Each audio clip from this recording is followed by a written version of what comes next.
This was so poorly crafted. There's no world building, there's no continuity, there's no character building, there's no continuity of things from sentence to sentence. Vicky has a C in her name now. Now Vicky has no C in her name now. Dia has 2 eyes. Now she has 1 eye. What?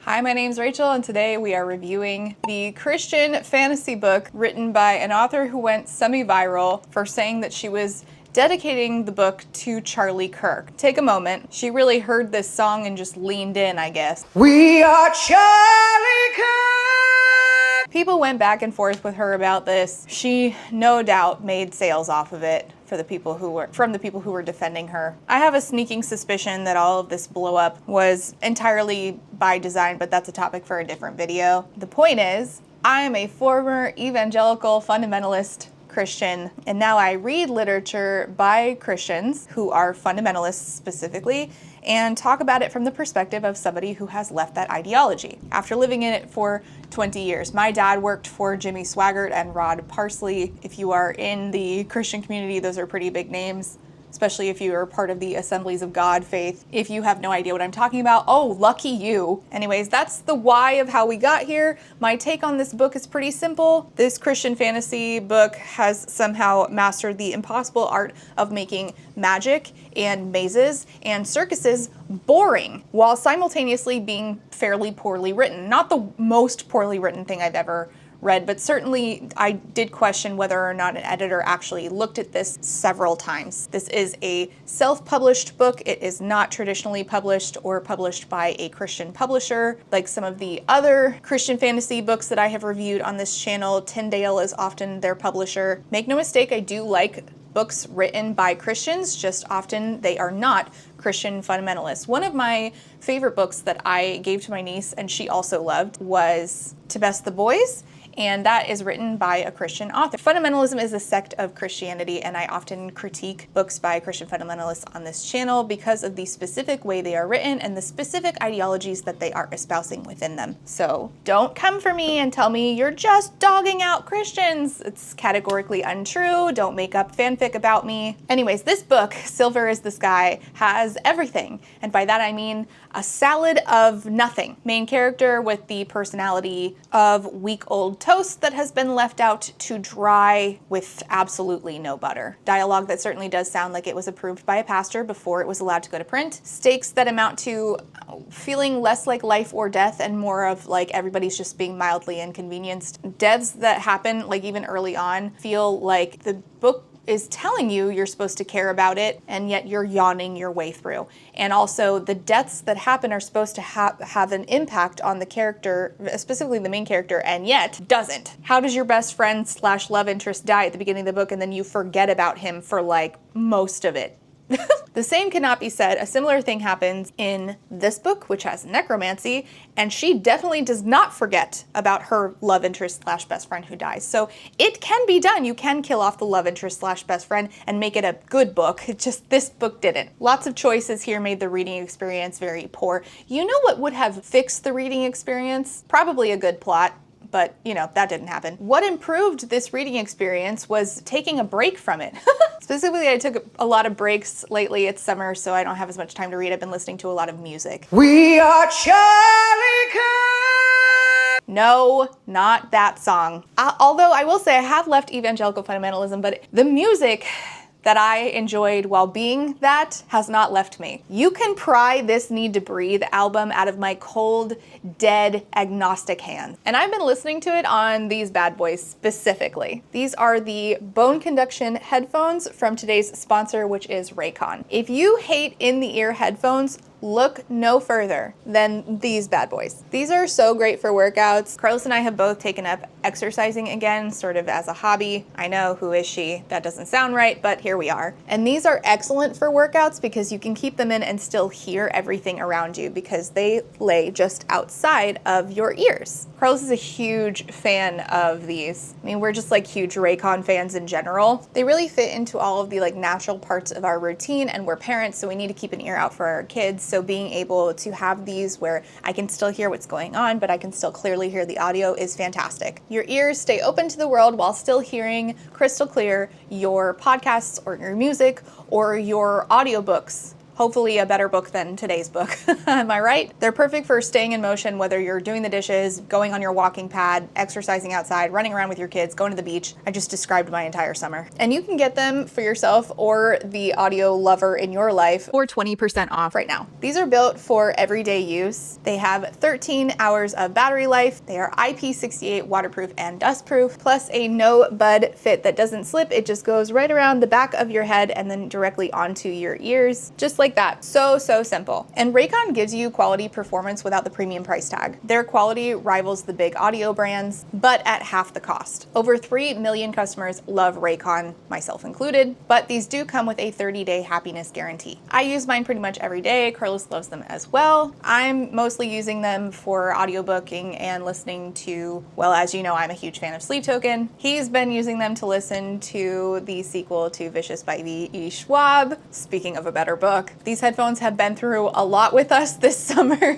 especially. And if you are ready to grab yours and get started listening to audio while still being in tune with the world around you, you can do that by going to buyraycon.com/readswithrachelbc. That link is down below for 20% off your bone conduction headphones. So click that link below in my description, and thank you so much to Raycon for sponsoring today's video. Okay, I'm gonna tell you the synopsis of the book. I'm gonna show you one video from the author talking about her dedicating it to Charlie Kirk. Her idea is that it seems to me that she believes that Charlie Kirk was murdered for being a Christian, which is not what happened. There is absolutely no evidence of that whatsoever. You can be a Christian and not espouse the same ideologies and beliefs that Charlie Kirk held about race and queer people and his particular political leanings. It's also really funny because like he like even in his own friend group, for instance, Candace Owens after his death said that she told him at one point that he was too smart to be a Protestant, and that just goes to show you that Christianity, every Christian sect is a little bit different. And in evangelical fundamentalism, we are a branch of Protestantism, and we believe that Catholics are not real Christians, or at least in the particular sect that I grew up in, I was explicitly taught that. I've talked about this before. And so like most sects of Christianity think that they have the monopoly on what it is to be a Christian. I'm confident in saying that I'm sure that Charlie Kirk believed this. However, I don't think that Christianity and his particular beliefs are synonymous, and I definitely don't think that he was murdered for being a follower of Jesus Christ. You can be a follower of Jesus Christ and not say things like this. 3 weeks ago, Blake, if we would have said that Joy Reid and Michelle Obama and Sheila Jackson Lee and Ketanji Brown Jackson were affirmative action picks, we would have been called the racist. They're coming out and they're saying, I'm only here because of affirmative action. Yeah, we know. You do not have the brain processing power to otherwise be taken really seriously. You had to go steal a white person's slot to go be taken somewhat seriously. Like, you would not see me saying that Melissa Hortman and her husband were killed for being Christians. They were Christians, but she was killed because of her political stances and the things she did to advocate for people. Somebody thought that that was so horrible that he took it upon himself to murder her husband, their dog, and he had planned to kill a bunch of other people. But it is not because Melissa Hortman was a Christian. It was politically motivated, and I would say the same about Charlie Kirk. Nobody should have died, to be clear. Nobody should have died. So don't make up fanfic about what I did not say. So I think that positioning Charlie Kirk as a Christian martyr is disingenuous at best, but I think a lot of this particular thing with this book being dedicated to Charlie Kirk and then the author receiving backlash, all of this has a lot of the, same things we see every time that Christian persecution complex. Christian persecution does happen. Christian persecution complex is a different thing that I engaged with as a fundamentalist. When we see this complex coming up, we see this a lot with American fundamentalist evangelicals. The same actions happen, and I'm seeing a lot of those here.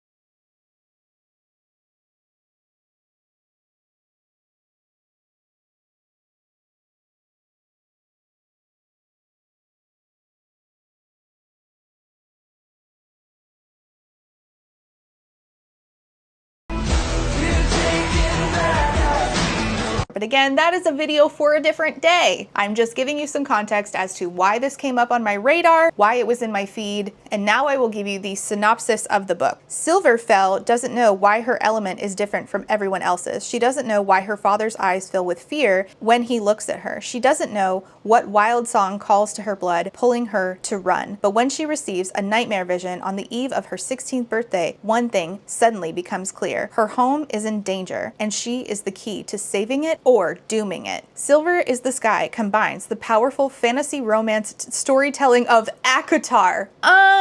Hey there. No, it doesn't. No, I don't even like ACOTAR, and whatever like thing you're saying the parallel is between this and ACOTAR is non-existent. There is no parallel between this and ACOTAR. No real parallel that exists that is like more so than any other fantasy novel. You know, like I could make like magic exists in both. Is that the parallel? And it specifically says the fantasy romance storytelling of ACOTAR. Nope. The fantasy romance elements in ACOTAR are wildly different than what we are seeing. And I don't even just mean the steamy stuff. I mean the actual like yearning and the development of feelings. Anyways, the mystical vibes of Caraval. Okay, here is a parallel that actually makes sense. In that Caraval is another book that I know is about a circus because I read it twice and hated. So yeah, there's a parallel, sure.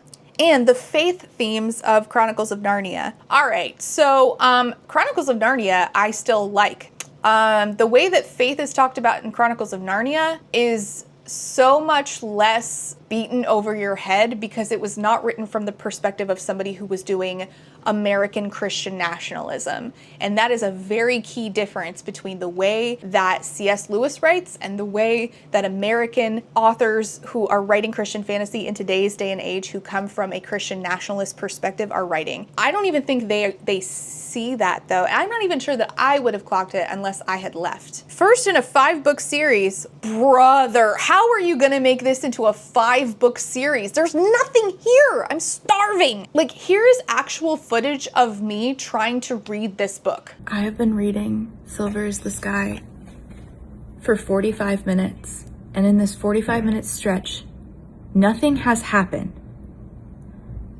Nothing has happened. And the thing about that is, I just find that unacceptable because even if you look at the Bible, shit's just happening all the time, okay? Kids are getting mauled by bears in the Bible. In this book, nothing is happening. There's a circus, and all I feel is happening is just clownery. Nothing is happening. I just, I feel like Jesus. I feel like Jesus. I am being tested in the desert. Here we go. For Charlie Kirk and the generation he inspired. And then it quotes the book, not Charlie Kirk, which I wouldn't, if you would ask me like, what quote do you think starts up in this book? I would have assumed that it was a Charlie Kirk quote. It's not, it's a quote from within the book. Okay. The goal is not to live forever, but to live well. By Nayway in Silver is the Sky. She will be crafted from the darkness, it says. Note, this book contains vampire-like activity, including bloodlust. So I think that this is the reason why this is a great example of how even Christians disagree amongst each other and think that we all individually think that we have a monopoly on what is good and right and righteous. I did this all the time as a fundie. If you look at the reviews for this book, they're like, I can't read this. It doesn't feel like a Christian book because it's dark. And I think that this is because of the vampire stuff. So I grew up in a sect of fundamentalism that we were like, no vampires allowed. Vampire bad, vampire evil, devil, boo. So really good example of how even amongst sects, we disagree with each other and think that we are better than each other. Why do I keep saying we? I left. I do this all the time. Okay, chapter 1, our main character, her name is Silverfell. She has one silver eye, and the book is called Silver is the Sky. Fantastic. She's sitting in her room. She doesn't want to sleep. When night fell, she often exchanged her delicate princess gown for her mother's dragon blood leathers. What's a dragon blood? I'll be honest, it remains a little bit unclear to me because this book didn't really develop its magic for some reason. It just sort of like left you to guess. She also has a gun. I need to buy a gun. There are guns and there are magical motorcycles in this book. Her gun is called a flint gun, but it's useless because unless a Fireblood, capital F, sang their fire song to send a spark to the wick, the trigger was useless, a slice of metal. Ooh, the writing in this is interesting. Hold on, I think my kids are fighting. Well, they weren't fighting, but it's summer and everything has just gone wildly off track. So I'm back on a different day.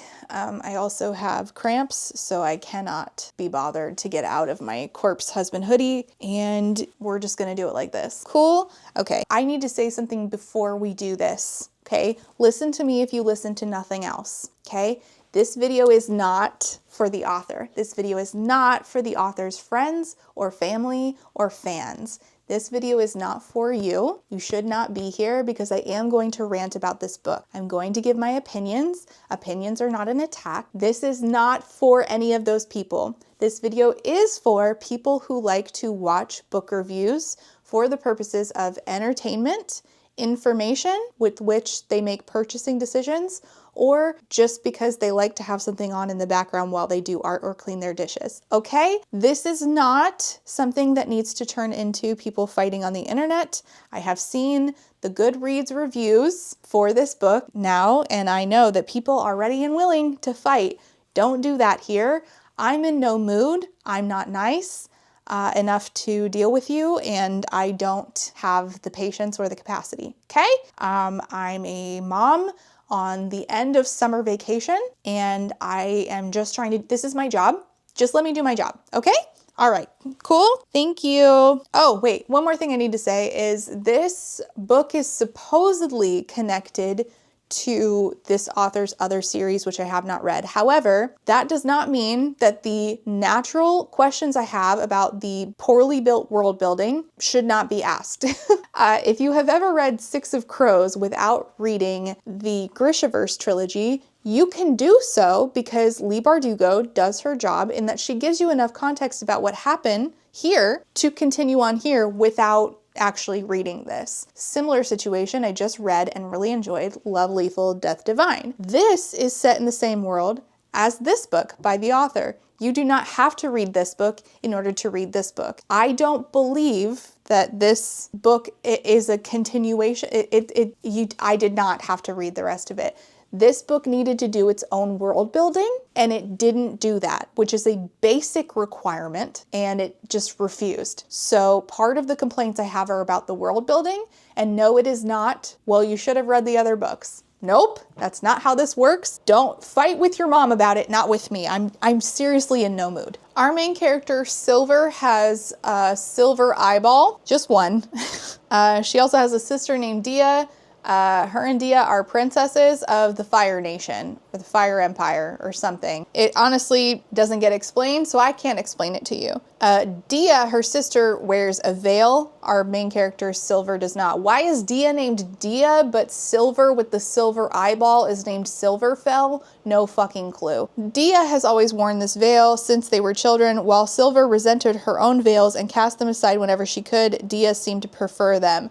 The veil stuff pretty much drops off of this. I don't know what the veils were really for. The books seem to have forgotten. Dia tells Silver, you should stay in tonight or you're going to get caught. I won't get caught. And even if I did, what's the worst that could happen? So she released her hair from its bun. It would hide her eye, and no one would spot the secret streak of silver in the shadowed streets. What is this called? I can't remember what this is called in English class. Like obviously I'm not speaking Portuguese right now. It would hide her eye, and no one would spot the secret streak of silver in the shadowed streaks. Now, first of all, that's way too many S's. We're doing so much alliteration on accident, but I think it should be in the shadowed streets. No one would spot the secret streak of silver, right? So she climbs out of her wall, and it says she was silent and calculated as an Anka, and she knew it. So Anka, funny story, I looked it up and was like, how many times is this brought up so that I can have context as to what the fucking Anka is? One time. So I don't know what that means. I don't know what it is. You could have just said a cat. She regularly has to bribe the guards, but she has to cover her silver eye in order to do it. The whole silver eye thing, I don't know. Like, I don't know. So much of this is unexplained, and it also has very little to do with the rest of the book, which is, by the way, about a circus of vampires. Yeah. Don't worry though, before we get there, we're going to be dealing with magically powered motorcycles. Yeah. We get a lot of things like Ankas brought up, not Anka specifically, but I mean like animals brought up that are never brought up again. I don't know. Again, I don't know. I don't know why it's like this. It didn't need to be like this. It's ridiculous. Hello, and welcome to Whose Line Is It Anyway, the show where everything is made up and the points don't matter. So for instance, if they expect to see a Zen cat darting along the top of their fence in the moonlight, in the light of two moons, they see a cat, not a princess in her mother's stolen dragon blood leather, striding down the cobblestone streets of the Fire City. What's a Zen cat, you ask? So, who's got a question? Is that different than an Anka? I don't know, because once again, Zen cat is only brought up one time. This is how not to do world building. Silver tipped her face downward as she walked past a home with light still flickering in the window, letting her dark hair cover her silver eye. Resentment stung her tongue at the habitual motion. So I wouldn't really consider that emotion. If you're not actively moving your hair, then you're just letting it stay there. You know what? We don't have time. Someday she would get far away from the city, someplace where oddities like her lived openly. One day I'll fly away. Where she didn't have to pretend to be like anyone else, where her differences weren't what weakened her, but what made her strong. There was such a place, if her dreams that had haunted her nights lately were to be believed, a place she belonged. This is such an odd way of writing. Okay, so she meets up with her friends in an amphitheater. Her friends are Maisie, Kesey, and James. I think I'm saying those names correctly. Obviously, James is probably just James, but I don't know. They're spelled interestingly. So they all have these magically powered motorbikes.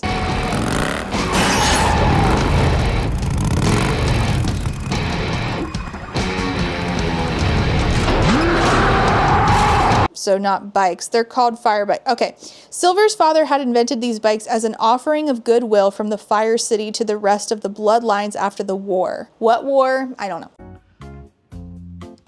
Something different for each bloodline that uniquely made use of their song. Now, is this a literal or figurative song? I think figurative, but I'm not actually sure. Creature Bloods had a song for interacting with animals, and so needed a bike that could contact the ground as they herded their flocks. Emperor Bisan, therefore, designed wheeled bikes that ran on steam compression. Not that Creature Bloods were very grateful. They preferred to ride Yan Bull, I think those are cows, over the Emperor's crazy contraptions. Sea Bloods, however, had the Song of Water. The Emperor designed for them bikes with empty wheel wells they could fill with water to spin across the ground. Fire Bloods, of course, got only a slender hole with vents beneath shaped to seat a single rider. They needed nothing more. She can use a fire bike even though she does not have fire magic. She has lightning magic. She's a lightning wielder. She's the Violet Sorengale of this book. No dragons though. So Silver has a crush on her friend James and vice versa, but he's about to die and then she barely thinks about him until the end, conveniently. What's interesting is like, he calls her Sil, and later somebody else who has nothing to do with James, after James dies, somebody else calls her Sil, and a way to bring James back up would have been like, nobody else called me that except James, a longing in my heart, blah, blah, blah, but instead it just forgets. I don't know. It's so dumb. It's so dumb, it's brilliant. No! It's just dumb. So James brings her bike because she doesn't keep it. I don't think she's supposed to have it. She's not supposed to use any powers. Again, she has a crush on James, vice versa. The warmth spread to her ears. Somehow every word he spoke always seemed to mean more than it actually meant. Like Silver could tell that he was thinking through his tone. Not innuendo. Just kidding, this is a Christian book. So back in the day, her father had gently encouraged her to find her song, her magic, right? To make a flame in her palm. It was the evening of her 5th birthday and she had been able to tell all day that he had a special surprise for her. He'd been so nurturing, so hopeful, guiding his daughter in the motions, the inner thoughts to find her flame, her gift from El. El is the name for God in this book. Presumably the author was like, what's another name for God? Elohim? Okay, we'll just throw it in there. I don't even think that this is the first Christian book I've read that's done that. But when he saw what she was, the monster that had been hiding beneath her skin, the hope in his eyes changed to fear. I don't know why her dad thinks of her as a monster, even to this point. Who's to say? Not the book. She didn't need her father to like her or her mother. She was silver. Okay, her fire wasn't fire at all. It was lightning. Fire was tame compared with lightning, easily controlled. Okay, so her and James place a bet in this amphitheater. There's like lava. I don't fucking know. And they're like, well, if I jump first, then I get a kiss. And she's like, well, I'm gonna give you the same bet. And frankly, I was surprised that that kissing was even in this book amongst teenagers. But I guess, you know, what's like funny to me is fundamentalist Christians right now are, I live in Florida and I am a parent who deals with a lot of book banning.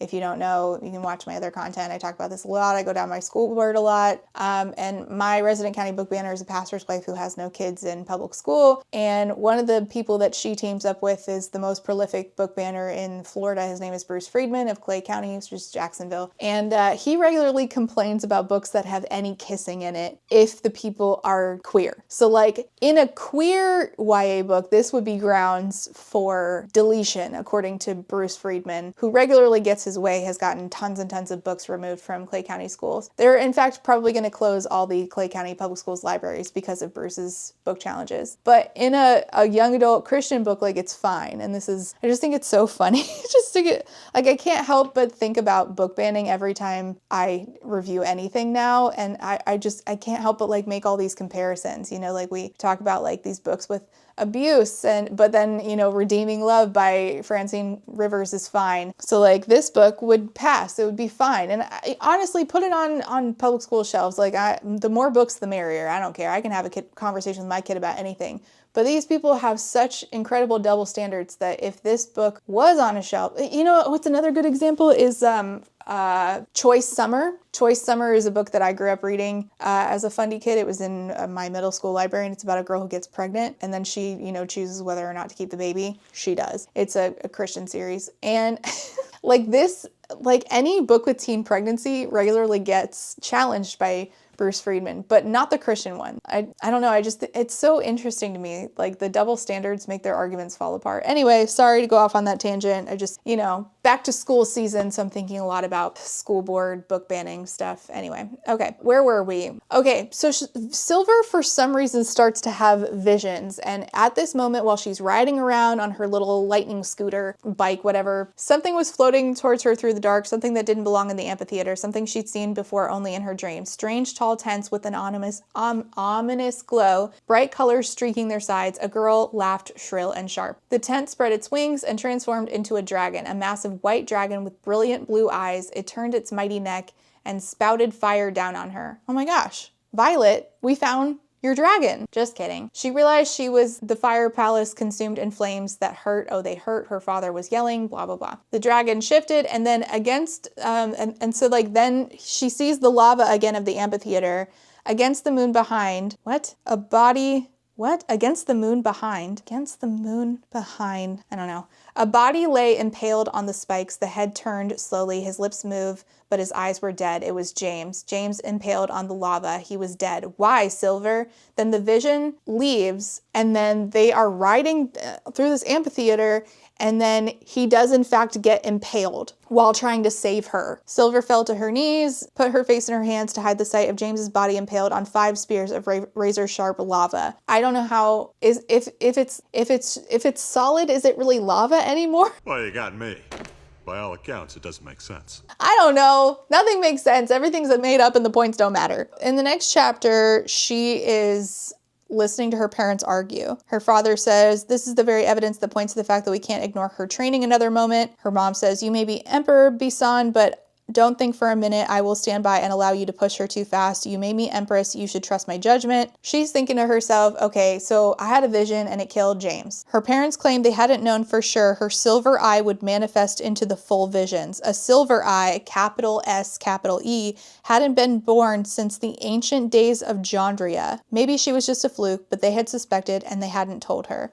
So I have so many logical questions. You know what? I'm not even gonna list them. It doesn't even matter. No, I'm gonna list them. I have to do my job correctly. Okay, so at this point, you would want to know more about, if you were the first silver eye in existence, you would want to know more about yourself. So the first thing I would want to do is Google. I don't have access to Google. I'm going to the fucking library. We never hear about ancient silver eyes again after this. Silver, you need a mentor to help you control these visions and your special song. So he's calling in an old friend, and Silver's like, you need to call it what it is. Call it a broken element. Now, what is a broken element? I don't fucking know. It never gets brought up again. Like, we can presume that it means that somebody's magic doesn't work, but like, give me more context. Don't make me guess. And here we go. I hope you're hungry for nothing. So she starts taking at least one class with a guy named Professor Nawe, who, if you'll recall, is the guy who's quoted at the beginning of this book. Like, it says, hold on, we'll go back. We'll go back if you don't recall. For Charlie Kirk and the generation he inspired, the goal is not to live forever, but to live well, Professor Nawe. Wow. Powerful, I guess. And so as a result, the technology revolution came about. Emperor Bisan, that's her dad, brought an entire world alive and connected us all with inventions meant to level the playing field and ensure no one bloodline will ever be able to dominate another. His greatest achievement by far has been the Emperor's University, a place where bright minds of any bloodline can come study under his tutelage. This never comes up again, and also, what other technology other than the fucking fire bikes are there? And by the way, we don't call them anything other than fire bikes. Are the ones for the other people different? Like, I don't know. And what's the makeup of Fire City? Is it only fire elements? I don't know. I don't know anything about this world. Interestingly, some bloodlines have resisted the addition of this new technology, claiming it is just another way for the Firebloods to control their society's development. These bloodlines pulled away from the heart of Jondria and have developed their own separate cults. Oh, so I've had to explain before that my understanding of cult was deeply colored by my growing up in a fundy upbringing. It was really confusing to me learning the phrase cult classic. I have to assume that this understanding of the word cult, this usage of the word cult, is not like, you know, the Greek cults of, you know, such and such, but rather like derogatory. So there's Sky Bloods, Desert Bloods, and Weave Bloods, once known as traders, not traitors, but trade like trading, traders, who retreated beyond the Sea of Glass in the North Desert. The angry words slid between her teeth before she could stop them. I've heard all this 1,000 times. I don't care. Your father called me from my studies at the university to tutor you, princess, and tutor you I shall. It's not an education when you already know the subject matter. How you do try my patience, Silverfell. Teach me about my element. Teach me about my vision. No, princess. Your father has forbidden discussion of your element or your song. This is confusing to me because just previously, the dad said she needs to be trained. And the mom was saying, I refuse for you to let her train too quickly. I'm so confused. I could teach you something new. I could teach you about the circus. Go on then. Your fascination with cults that reject Elle's ways is disturbing, princess. So we are using cult derogatory. Got it. I knew you didn't have the guts to tell me the truth for once. How often has she been in classes with this guy already? How much time has passed? I have no idea. I'm trying. I'm fucking trying. I've only been doing this for 2 fucking days. Years ago, during the wars, the traders had a Dal Ishnadi named Mila. She was a friend to the High Princess Iris, and when a betrayal was perceived, the Dal Ishnadi took the traders a new way. They left the natural ways of El gifted to their people, weaving songs and elements, and took on a new persona. They became performers, and this choice paved the way for their future. When your father introduced his inventions to the bloodlines, offering to adapt them to suit different songs and elements, the traders, then called by their original name Weave Bloods, rejected his offer. Retreating to the north, they went to the ridges bordering the Sea of Glass, and there they formed what is known as the circus. So Newe has been to the circus, and he says that elements have no meaning there. The sun never seems to rise, and the moons are always in the sky.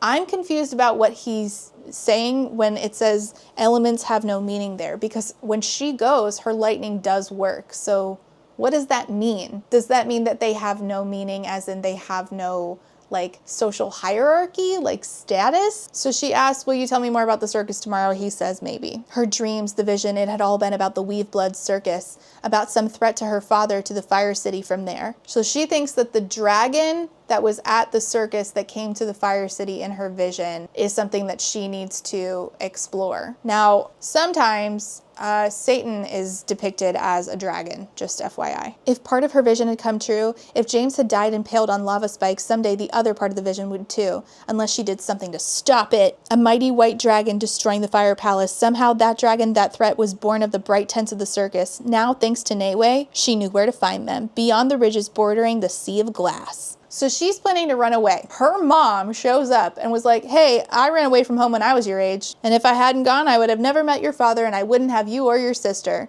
I know you have to go, Silver. I know I can't stop you, and I know it would be wrong to try. Okay, I don't know why. You're the mom. But all right, like you just argued the other day that you didn't want her to be trained too quickly. I don't know why. And now you're sending her out there where she could be in danger of such a thing. None of this makes any sense. There's no basic character from which we can like have like character continuity. We're just like bouncing around. Whatever makes like sense in the second to type is what was typed, it feels like. You're giving me permission to run away? I'll always be here waiting for you if you ever decide you're ready to come home. Wait, is this supposed to be like a prodigal son thing? I know a Bible story that I think could help you a lot. Is that what we're doing? Again, if you wanted to do that, you needed to set it up earlier, because it doesn't make sense with the whole I don't want her to be trained too soon thing. By the way, this is hyperbolic. When I say you, I am not actually talking to the author. For the love of God, please understand that I can't believe I have to explain this to people I'm so tired of explaining basic shit to people on the internet. Are you gonna tell Da, my darling, he's known for a long time, that your song would take you to places where he could not protect you? Promise me first that you'll keep your identity a secret, your royal blood and your power. Remember, she said this. Okay? In this, I failed and nearly brought about my own demise and the demise of everyone I love. I wish I could tell you to trust the people around you, but I can't. Promise me that when you reach the end of yourself, you'll look to God. So Silverfell says that she promises. She had no idea what she would need beyond the Fire City. You've never been beyond the Fire City? So what is the deal? I don't understand this world or her position in it at all. The only extra pair of trousers she had, you only have one extra pair of trousers? You're a princess. What is the deal? She was already wearing her mother's dragon blood leathers. I don't know what those are, but okay. I don't know. I don't even know what that means. And she leaves her veil behind, never to think about it again, by the way, or what it means in context to her and her life, blah, blah, blah. She'd been so confused the day her father walked in holding it. He'd acted like it was a gift at first, but she hadn't understood. Why would he want to hide underneath this veil for her first ball? Wasn't he supposed to be showing off his eldest daughter's beauty? Wasn't he proud of her? He thought he was protecting her from ridicule. But really, he wanted to protect the world from her because he couldn't control her power, because he was afraid of it. I have no idea what her life was like on the day-to-day before she leaves. I have no context. I can't believe we never established basic context. Oh my gosh. She would never hide her face again. Okay, you just promised your mom that you would keep your identity a secret. You are leaving a trail for anybody to find you. If anybody knows that the princess has a silver eye, which do they? I don't fucking know. It never said. If anybody knows that the princess has a silver eye, you're fucked. She wouldn't be controlled by fear, her father's or her own. Okay, so she goes to her friend Maisie's house. She's like, I need to talk to you and Keezy. Can we meet at the amphitheater? They talk about the funeral for James. It's being planned. She's like, it's my fault. James is dead. You can go to the funeral, but I will never heal. I don't deserve to heal. I wouldn't want to. That's such a Silver thing to say. Exactly what he loved about you. Don't say that. Never say that. I always tell him the same thing. How dare you speak to me? And then Maisie says, James's death, it's bigger than just one person. Now, I don't really know what exactly she means by this. Is she meaning that there's like a larger plan at work? Which, by the way, yeah, there is. But Silver doesn't know that. Or does it just mean that Silver's being too selfish? Because Silver says, I know. What do you know? I don't know why they had to have this conversation in the amphitheater, but anyway, Kesey gives her their, I don't know if Kesey is a guy or a gal or non-binary. Wait, no, that would not exist in this book. This author is definitely not going to be affirming of that. Oh, well, I don't know what Kesey uses they, them pronouns now because I don't know. Kesey gives Silver their bike. So she starts to leave and she's like looking, you know, she's on her way. She's looking forward.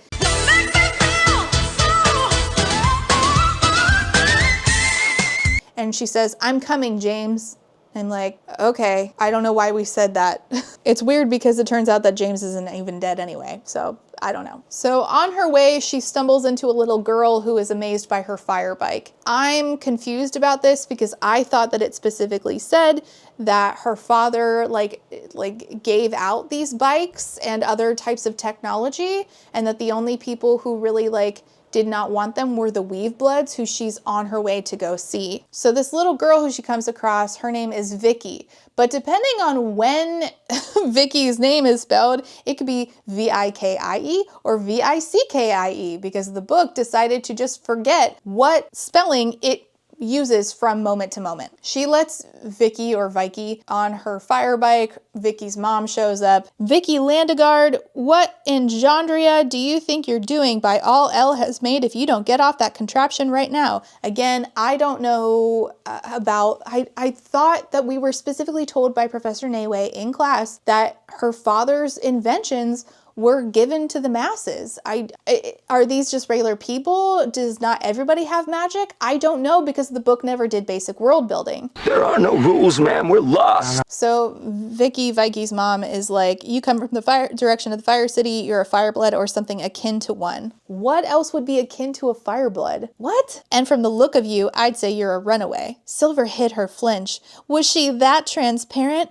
You should go home, dear. Whatever your mother did, I'm sure she's sorry for it now. You don't know what you're talking about, said Silver. She literally doesn't, and I don't know why this lady said that. Her mom literally told her to leave. I don't understand. I'm sure running away from your problems seems like the best way to deal with them now, but problems have a way of chasing you till you finally turn and fight. I don't know where you're headed, nor do I need to know, but stay away from Othel. It's a den of thieves and sinners, and no one who goes into that foul city comes out again fit for living.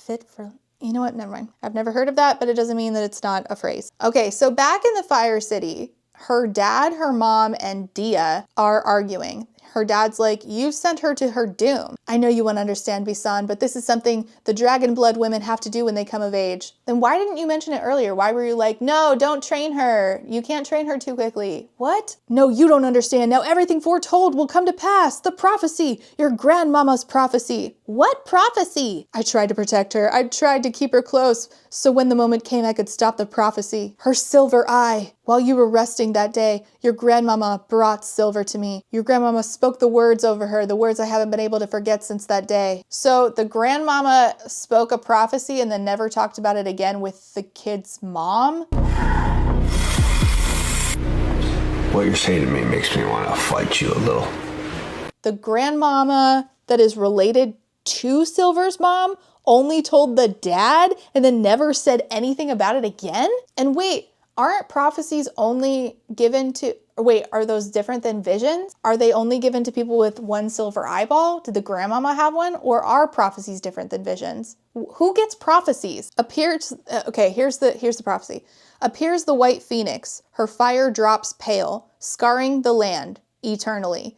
Appears the storm's daughter, light slashes dark, silver pierces all eternally. Silver's lightning was formidable, but could she really be destined to scar the land and stab Jandria's heart? A strange thrill raced through Dia, the sister, by the way. That day you told me her name. I thought it was beautiful, but it wasn't you who named her, was it? So was it the grandma that named her? What does it mean? It means our little Silverfell will become mighty. Her song, her visions, she cannot be allowed to attain the throne. Her rule would doom us all. Okay, then put her sister on the throne. Why didn't we just talk about this? We could have just said this earlier. Hey, there was this prophecy about you from your grandma, and we think it's best if you don't sit on the throne. At no point have we been told that Silverfell has any ambition to sit on the throne anyway. So why not just give it to her sister? What are we doing? So then her mom and dad are arguing, and he's like, I'm gonna call a bounty hunter. Her mom's like, what the heck? Why are we calling a bounty hunter? Why don't we just call our own people? And have the people know that our princess is a traitor? Never. Okay, then why not just say she was kidnapped? What are we doing? Okay, fine, I'm cool, I'm fine. Anyway, Professor Nayway overheard this conversation and is like, the bounty hunter was stronger than him, had the power of instinct and renown, but no one knew Princess Silverfell's mind the way Nayway did. What? How many classes did you have with this girl? Like 3? 2? If James's funeral had not been planned yet, that means that we have not had a ton of time, right? Like, presumably. So you could not have had a lot of classes with her. How do you, of all people, know her mind better than anyone else? Do you have magic mind powers? What are we doing? Then we switch POVs again to Dia, the sister. Dia waited till everyone was gone from the study. So she's looking at herself in the mirror, pale yellow from lack of sunlight, lips waxen, eyes dull, but no one would notice her skin, her lips, her eyes. The hideous lightning scars Silver had left there so many years ago. They'd both been children, Dia no older than 3, and Silver found her song, whatever that means, which means that her magic came and it was in her hand, but it wasn't fire, it was lightning, and the lightning struck Dia, and Dia is now missing an eye, which doesn't make sense because it literally says, again, I just read it to you, the page before, eyes dull. So eye dull, this is what I'm talking about. This was so poorly crafted. There's no world building, there's no continuity, there's no character building, there's no continuity of things from sentence to sentence. Vicky has a C in her name now. Now Vicky has no C in her name now. Dia has 2 eyes. Now she has 1 eye. What? One day in like the market, I guess they have that, some little boy called Dia ugly and was like, your sister gave you that scar, didn't she? And then it says again, tears flooded her eyes. I thought she only had 1. Like it literally says, people stared at the 2 sisters, one with a silver eye, one missing an eye, with a scar pulling her lips crooked into an eternal wink. Pulling her lips crooked? What?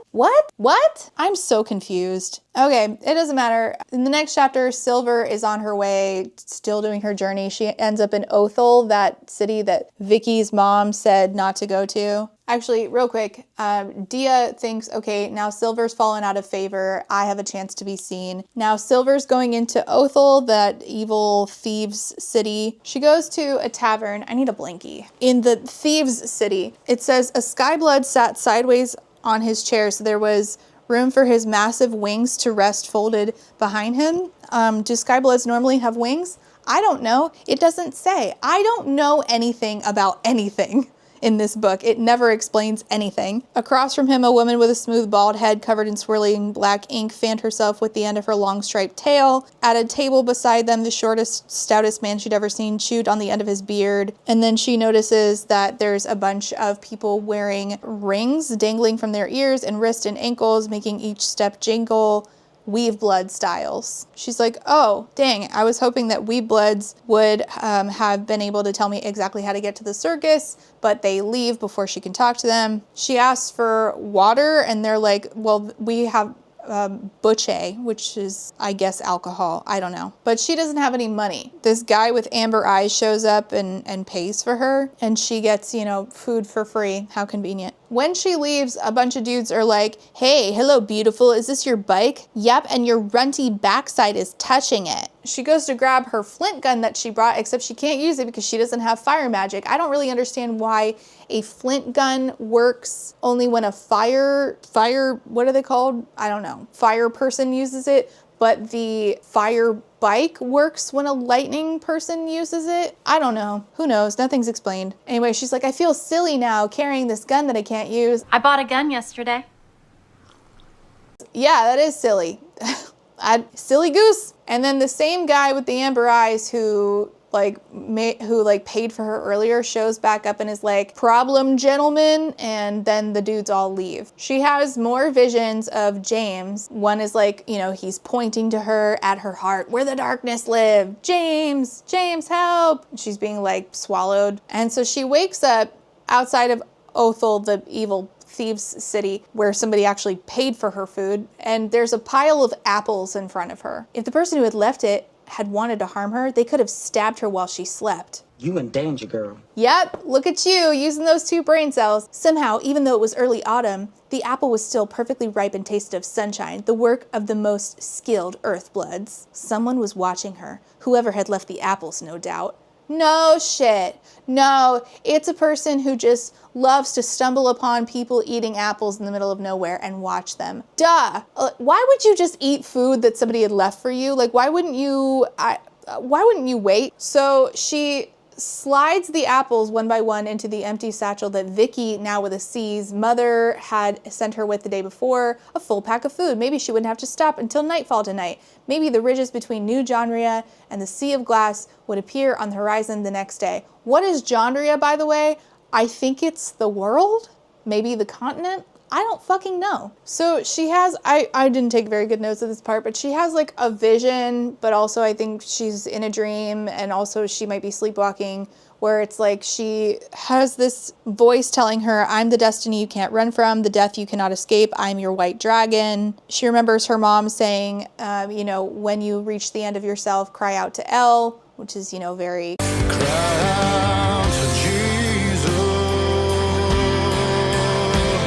El, if he existed, couldn't be much of a creator. If God loves me, why do bad things happen? She's actually like fallen and is falling or something. And so she cries out for El. And then before the taste of the word had left her lips, an iron band closed around her middle. She's hanging off of a cliff being held by somebody who saved her. And the fire bike goes crashing over the ledge, the cliff, never to be seen again. So she just ruined Keese's fire bike that she borrowed for this journey. Are they expensive? Are they, you know, given to the people? Is it like a communism thing, like to each according to his need, from each according to his ability? Or, you know, do they have like a plethora of these bikes? Are Keese and them in the upper class? I don't fucking know. So the person who saved her is like, good thing I mean you no harm, pretty girl, because you're in no condition to fight me off. It's the same guy who left her the apples and the same guy who paid for her food at the tavern and called off those weirdos in Othel. You saved me? Why? If I talk till dawn, would you believe a word I said? No. Then I will save my words. Unfortunately, all the apples that she was given have also fallen like the bike over the canyon. She'd lost Keese's bike. She had promised to return it. Now she never would. Yeah, great job. What would drive a girl with soft royal hands into the maze? So she's heading into a maze that apparently you have to go through in order to get to the circus. Her heart lurched into a stutter. Lurched into a stutter? I guess. Royal? Why would he say royal? Had he recognized her somehow?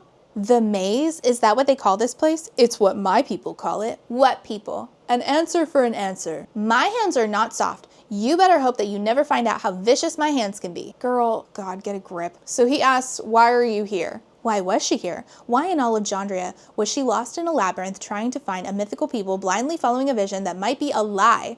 I'm seeking answers and avenging a friend. She's like, your turn, you answer. My people are the Skybloods. Liar. Skybloods have wings. Not all of us. Riveting. I have gained a new piece of information about the Skybloods, and now I have only more questions. Perfect. After this, I guess she just falls asleep. Like, it's just like, not all of us, page break. Silver woke again, still feeling warm and safe. So she just fell asleep after he's like, not all of us are Skybloods. Honk shoe? What? What? Good morning, soft hands. Don't call me that. So she says, my name is Syl. She could have gone by Sylvie, but no.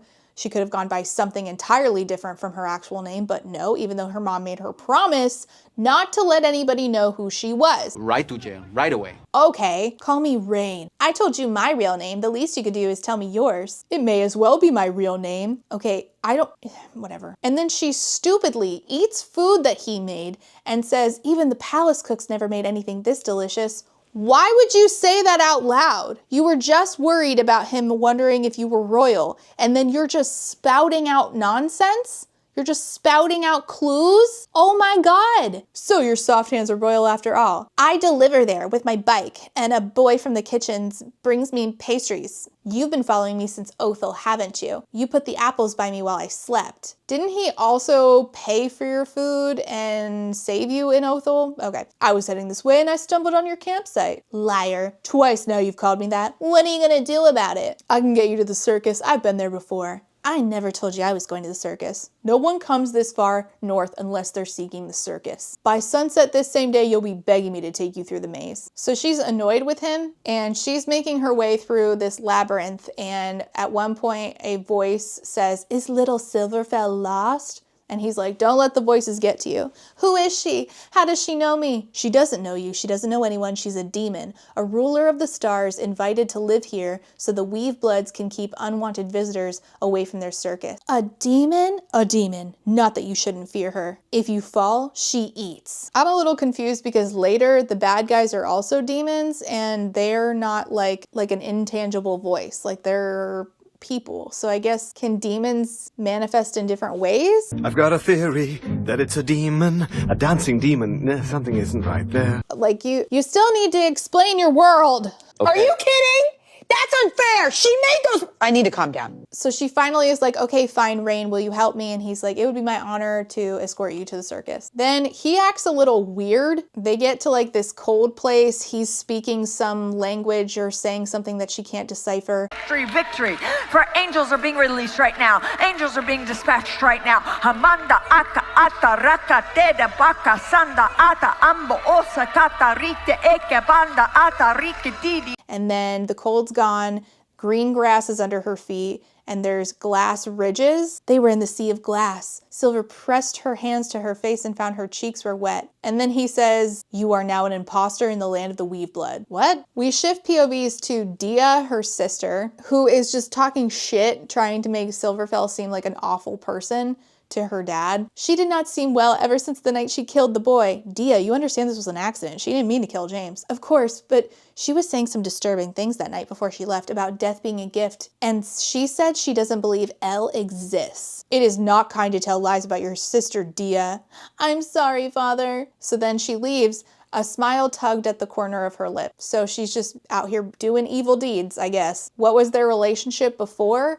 Why is it that this book opened with Dia being like, "Don't go, you'll get in trouble, Silverfell," only to like shift suddenly? Who's to say? It's not like we did any character work. So next chapter is Rain and Silver again, and he doesn't explain what he meant by the imposter thing. The sand in this like desert that they're walking through is sticking to her, crawling across her skin like 1,000 tiny ants. He's like, "You're a lightning blood. You carry the energy of the storm in your veins and the sand clings to it." How could he have guessed just by this phenomenon? Girl, I don't know. It's not like the book is ever going to explain anything to me. So then they're about to reach the circus and he's like, "Are you sure you want to do this? Because once you're in there, you'll never be able to come home again." Not really. "Is that what happened to you?" "I lost my home long before I ever came here. This is where we part ways, soft hands. Don't try to find me inside." "Why? Rain, don't leave me." But he does. They both go into this circus and he just bails. So she gets into the circus, she's seeing, fortune tellers, people running around, and then she sees, it wasn't her vision, not exactly. The carpet beneath her feet was red, not black, though the strange light made it look black. So it's black. And the tent above her head was red, not stripes falling down. Red like blood. And then she sees, this had me fucked up. Okay, she sees a trapeze artist or the like. A girl was flying through the air above her head, wingless, slender, long legs stretched behind her, red painted lips pursed in an ethereal smile. Do me a favor, use your face and tell me how you purse your lips in an ethereal smile. I look like something out of a horror movie. How do you purse your lips and smile ethereally? You can't. That's not a thing. That doesn't make sense. The girl arched around the rim of the massive tent. Now either she's arching on like a pole of metal something or other, or it meant to say arced around the rim of the massive tent. Her legs shifting above her head, her arms spread wide. She was on a line. It was thin, difficult to see, but it was there. So afterwards, this man who's been like creeping around goes and talks to this, flying artist. The ring felt like a web, and the ringmaster and flying girl were the spiders, eager to devour her. The man whispered something in the girl's ear and she smirked. Silver's nostrils flared and her hands tightened into fists. What are you afraid of? The girl called. Do you want to fly? Isn't that why you came? You don't know me, Silver murmured. Don't I? So the girl puts the rope around Silver and says, hold on, and it hoists Silver off the ground. She looks at the girl and she says, teach me. Why should I? And Silver says, for the pleasure of watching me fall. The girl's red lips parted to reveal perfectly symmetrical, deadly teeth. Delightful. Okay. So she gets told, welcome to the circus, and the girl's name is Hannah, by the way. She's like, what's your name? Think carefully, this is your chance to rename yourself. We all do it when we come here. And so Silver decides to name herself Silver, after your mom explicitly told you not to tell anybody who you were. Okay. No! It's just dumb. Okay. Nothing happened. No one leaped to their feet and pointed accusing fingers at her. No one gasped and ran to fetch a messenger to the emperor. So then she's told, all right, you have a lot of work to do if you're going to join the big show. Big show? Yeah, girl, you think they just teach people for free? We have the biggest show of the season, one each a quarter, every 3 full moons, and the boss wants you in it. Why? And who's your boss? You'll see. So this is where it does start to feel like Caraval, because Caraval is a performance that also makes no fucking sense. That's it. Just a bunch of like devious people with their own, ambitions who you don't really understand, who never get really explained, doing shit to the main character. That's it. That's the Caraval of it all. Great. And I just think it's weird as hell that she is like so drawn randomly to flying in the circus, like, flying on the ropes and stuff, and doesn't think like, what's the plan here? Are we going to ask questions of this girl? Does she seem like an easy target to ask questions of? Like, what is the plan? It's just like she showed up to the circus. She was pulled in by this girl pursing her lips in an ethereal smile. And now she's like being trained by this girl, Hannah, to also do the same thing. And she's like, I can't just ply her with questions. What is the plan? Besides, something told Silver she would get more answers listening than seeking. She had to gain their trust. She does not do this. She doesn't do that. That's not what happens. She'd already made it to the circus. She'd already infiltrated its heart. Tomorrow would be soon enough to start her hunt for the danger that lurked beneath. What a terrible plan. Okay, so one night she's dreaming, and this dream is so bonkers. I'll read it to you, but this is a bunch of words that seemingly never got edited to explain what the hell it was actually trying to say. Lightning was arcing towards her throat. So slow, it darted through thick clouds above. Now, I don't know about you, but the word darting normally does not denote slowness. What you just said is one of the most insanely idiotic things I have ever heard. But okay, sure. A release of precious energy seeking a path through her. She leaned back and closed her eyes, waiting. The lightning brushed her throat as soft as a kiss on her pulse and sank twin fangs beneath her skin. So then she wakes up screaming. Her fingers find her dagger. Somebody has her wrist, and the hollow face of the ringmaster stares at her. His red jacket haphazard. Shouldn't that be haphazardly? You know what? Never mind. His once carefully combed hair hanging in dark strings around eyes glowing fire red. Shaking swept over her as she fought his hold. Not a fireblood, not a dragon blood, something tastier. His tongue darted beneath his fangs. Okay. Silver matched his crouch. Dagger clutched at her center, ready to strike. Oh, okay. What are you, Silver? The girl who will kill you for touching her. Come along, sweetheart. New girl chores await you. I'm Kay, by the way. Just K-A-Y. Kay, that's his name. Every kiss begins with K. Kay. Getting close to the ringmaster could only improve her chances of learning what threat the place posed to the Fire City. You want me to perform in your next show? Why? She refuses to clean the animal stalls or something, I guess. And then the next day he wakes her up again and he's like, what exactly is it about me that makes you think I'm someone to play with? And he like grabs her by the throat, and then she has her dagger poised to drive into his nostril. What are you gonna give him a fucking nose ring? Same question, she breathed at him. Perhaps it is time we came to a mutually beneficial arrangement, you and I. You tell me why you want me in your big show and I'll clean your stables. And he's like, no, that's not enough. He's like, also I want to taste your blood. And she's like, I'd rather die. So they won't tell her why they want her in the big show. It doesn't make any sense. They don't tell her. This feels like a fever dream where you're like, you know, and then I went to the circus and then they were like, you have to be in the show. And you're like, oh yeah, I'm on in 5. I don't understand. Then she starts hearing about something about the manor, which everybody knows about except her. And so then she tries to press Kay, the ringleader, for information. And he's like, well, everybody knows. But then she's like, okay, well, I want to know. And he's like, well, okay, then you have to clean the stables. But if everybody knows, you could just do it without having to clean the stables. You could just figure it out by eavesdropping. But I guess she just wants to work for free. I don't fucking know. And Kay's like, there's 2 kinds of people who come to the circus. Those who are invited and those who are not. This never gets brought up again. And obviously it's like, well, yeah, either you go because you want to go or you were invited. Like that feels like common sense, I fear. So she's like, what's the manor, Kay? It is life everlasting and death. It is a game, and when you win, they feast. Except no, it's not. It's not a game. It's literally just the vampires feasting. So she goes to clean the stables. There's a mammoth monkey there who is being abused by somebody. Like it has like wounds on it that were inflicted by, you know, obviously like human hands. And so she's cleaning these stables and it says, suddenly her trade of information didn't seem so fair. Weren't people supposed to be paid a wage for their work? She joined the circus without even asking about payment. Yeah, because you're a fucking idiot. Bitch, you better be joking. Oh, it's the worst having to be inside of the head of a main character who is stupid but is told to be smart and capable to you.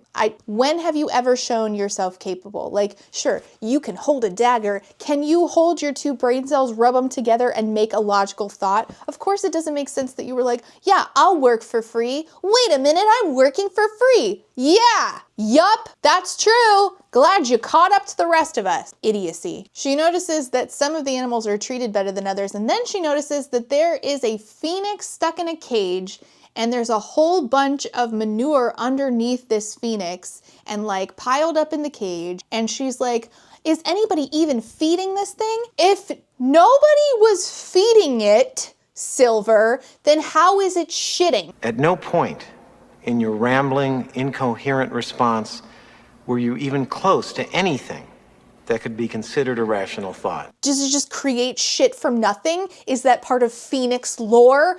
Oh my god. What if nobody's feeding it? What is it shitting? How is it shitting? Baby, that's shit. Would it take for that much refuse to build up? Did they even feed her? Did they feed the thing that's endlessly shitting? Well, I don't know. Oh my god. So then a feather drops. In that moment, her blood stirred with her song, but different than she'd ever heard before, more like a scream. I don't really understand how the song thing works, to be honest with you. You would think that each particular person's song was different and that we could like hear it. Does Dia have any magic? It's not explained. Like we could hear different POVs from different people. Like Dia's magic could feel like this and Silver's magic could feel like this. But no, we just don't explain what we mean by song. A blue arc of lightning shot from Silver's fingers and traveled the length of the feather. Suddenly it was not her lightning anymore, but the bird's. The bird that's shitting but maybe not eating. Yeah. The fingers of light were absorbed into the bird. The bird was taking power from her, pulling on her song, draining it. Let me go, Silver cried. It had been speaking to her and it wants her to bond with it. And so then she's like standing over Kay while he's sleeping and she's thinking, ooh, he knows something and that's why he sent me into those stables. This is so dramatic for no fucking reason. Back like with Hannah doing her, acrobatics shit that she for some reason picked up randomly. The sand, once again, is crawling along her, and Hannah's like, why does the sand like you? So, like, Rain knew immediately that this would make her a silver blood. Hannah does not. Does Hannah have magic? I don't know. Does everybody have magic? I don't know. I don't know. Like, nothing is explained. She tells Hannah, well, I'll tell you my secrets if you tell me yours. Tell me about what brought you to the circus. Tell me about the manor. You don't know about the manor? Hannah's not teaching her, by the way. She's like, do 5 of these. And Silver's like, well, how? And Hannah's like, well, I figured it out on my own, and so can you. I have the best advice for women in business. Get your fucking ass up and work. Okay, this is the worst teaching montage I've ever seen. Hannah throws urine on her, apparently, while she's learning. Everyone wants to go to the manor. It's the circus goer's dream to be chosen for the manor games. It is said to be better than the circus, better than watching the shows, better than having your fortune told or breathing orange, capital O. It is the epitome. Silver longed to ask what breathing orange was. Drugs, I assume. It doesn't say it, but I assume it's drugs. Never gets brought up again, by the way. We just drop another thing in here and do nothing with it ever again. Perfect. No one who goes to the games comes back to the circus. It's the way out. When you finish the games, the circus sets you free. So you're all prisoners? I've tried so hard, Silver. I came here with my parents when I was just a child and they were chosen right away. They promised me I would be chosen next. I'll never forget their faces as they went up the path, so happy. I waited for the manor to choose me so I could go be with my parents so I could get out. She starts asking around like, hey, so who cares for the animals? And they're like, oh, brother, like the other circus workers are like, oh, brother, Kay's still looking for who's bonded to the phoenix. The circus has a phoenix? That's incredible. I've heard they are the rarest of creatures. Rare and dangerous. In fact, one is only hatched the day a fireblood who can bond it is born. That sounded an awful lot like the dragon blood bonding ceremony for a dragon judge. I don't know what is a dragon judge? Her mother had told her all about it. Could that be what happened to her when she went into the phoenix's stall? But she wasn't a pure dragon blood, and the phoenix wasn't a dragon. So if she reacted to the phoenix for the purpose of bonding, she must be doing it as a firebird. What would happen if a phoenix bonded with a lightning oddity like her instead of a normal fireblood? So her mom's a dragon blood. Her dad's a fire blood. So like, is there like a genetics thing like with eye color where like you can, like my dad has brown eyes and my mom has blue eyes and I ended up with green eyes. Is it like that? Can you have like a blue eyed and a brown eyed make a lightning blood? Is it like that? I don't know. I have to just guess because the book doesn't do any fucking world building for some reason. It doesn't even understand basic concepts like when you eat, you shit. Ugh. Ugh! Kay is searching for the fireblood who can bond with the phoenix? Why? Because of a prophecy. We don't know it. It's forbidden to speak it aloud. Only the originals remember it. The originals. The originals? The originals? How old is Kay exactly? No one knows for sure. By the way, does the term originals ever come up again? What do you think? No! You're right.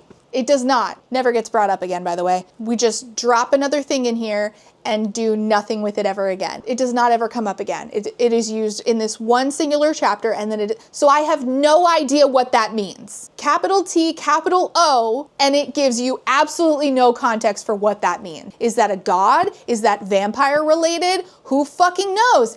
Your guess is as good as mine. And you haven't even read the book and I have, but you have as much context to go on as I have because the book never explained it, because the book doesn't explain shit. The next time she sees Kay, he says, you walk slow, and she says, you walk like you're running from something. Oh my God, I will never be free of the Light Lark line that said she ran like she was running from something. I'll never be free. He's like, you can't hide from me, lightning blood. Did you come inside the phoenix's stall last night? Did you hear her call? I knew it was you the moment I saw you. Tell me who I am, she says to Kay. You are what I was promised. Promised by who? Nobody. Nobody, by the way. So he shoves her inside of the phoenix's stall. No one had cared for the phoenix because no one owned her. She'd been waiting for Silver. Will you set me free, says the phoenix. How? But she didn't need to ask how. She already knew. Her song, her lightning. Well, then why did you ask? Last time you nearly took too much. You were weaker than I'd expected, said the phoenix. I've been called many things, but never weak. Strength is not about your arms and legs and daring, Silverfell. It is about control. You must control how much you give me. I don't know if I can. I don't think he would give me a choice. I will, says the phoenix, and Elle will. Silver flinched a little at Elle's name. Since coming to the circus, she hadn't heard his name spoken. It felt distant, foreign. Her mother believed Elle made each person for a purpose, but he couldn't have made Silver. Silver was a mistake. I cannot set you free, Silver says. Why do you resist your destiny, says Kay. Maybe everything we do and everything that happens to us is just an accident. Did you ever think of that? You are destined to save us all, and I will see to it that you meet your destiny. Maybe you're a mistake too, she says to Kay. Great. So today's the day of her big show. Anxious lightning skipped up and down her veins as she pushed herself upright. I don't know if that's literal or figurative because as of now she still cannot produce lightning. So I'm guessing it's figurative, but who's to say? Not the book. So her and Hannah have been practicing basic moves, but is the day of the show and they have no choreography. So now they're talking about choreography. Now they're about to do a costume. They have no plan whatsoever. She's just gonna tell Silverfell, okay, here's what we're gonna do, and then you're gonna go out there and do it. What? What do you mean? It's the big show. You want me to do that? If you can. If she can, wouldn't it be a good idea to, I don't know, practice it first? For like a long extended period of time? It was dangerous, but no more dangerous than jumping a fire bike over lava spikes. You mean the thing that fucking killed your friend? So then, literally right before the big show, a bunch of people can't do the show. And so somebody shows up and it's a voice she recognizes and it's like, maybe you need to take on some new talent. And it's fucking Nayway, her professor of I don't know how many times, 1, 2, thrice, who knows? My name is Nayway and I'm an excellent juggler. Professor Nayway? This was indeed her old professor, though perhaps not so old as he'd led the court to believe. What? So he's younger now? Why? Then the hint of the professor vanished. Why, lovely Silver, fancy meeting you here. Imagine if she had chosen to go by a different name and he just outed her real name in front of all of these people. Great. Have you been at the circus long? Not at all, actually. As a matter of fact, I was a performer in the Fire City, but they proved too stuffy for me there. I heard the circus was the true place. Oh, wait, no, this is him saying this. For a man to make his fortune and sought entrance, and what a delight to find you had the same thought, Silver. Kay's like, I don't have time for this. If you can juggle, demonstrate immediately. So he does basic juggling, which, by the way, I don't know if you know this about me. Let's see if I got anything in here. I know that I have done this before on this channel, but it was years ago. This is my audition for this world's shittiest circus. Ugh, it's been a while. Circus! Ta-da!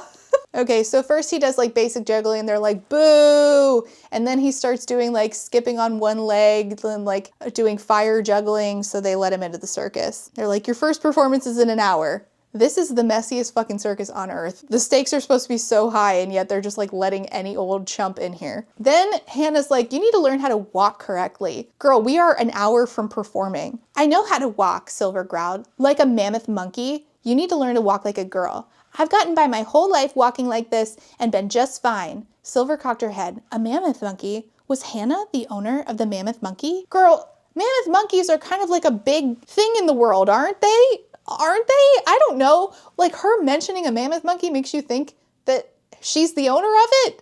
What was the point? By the way, the mammoth monkey never gets brought up again after this.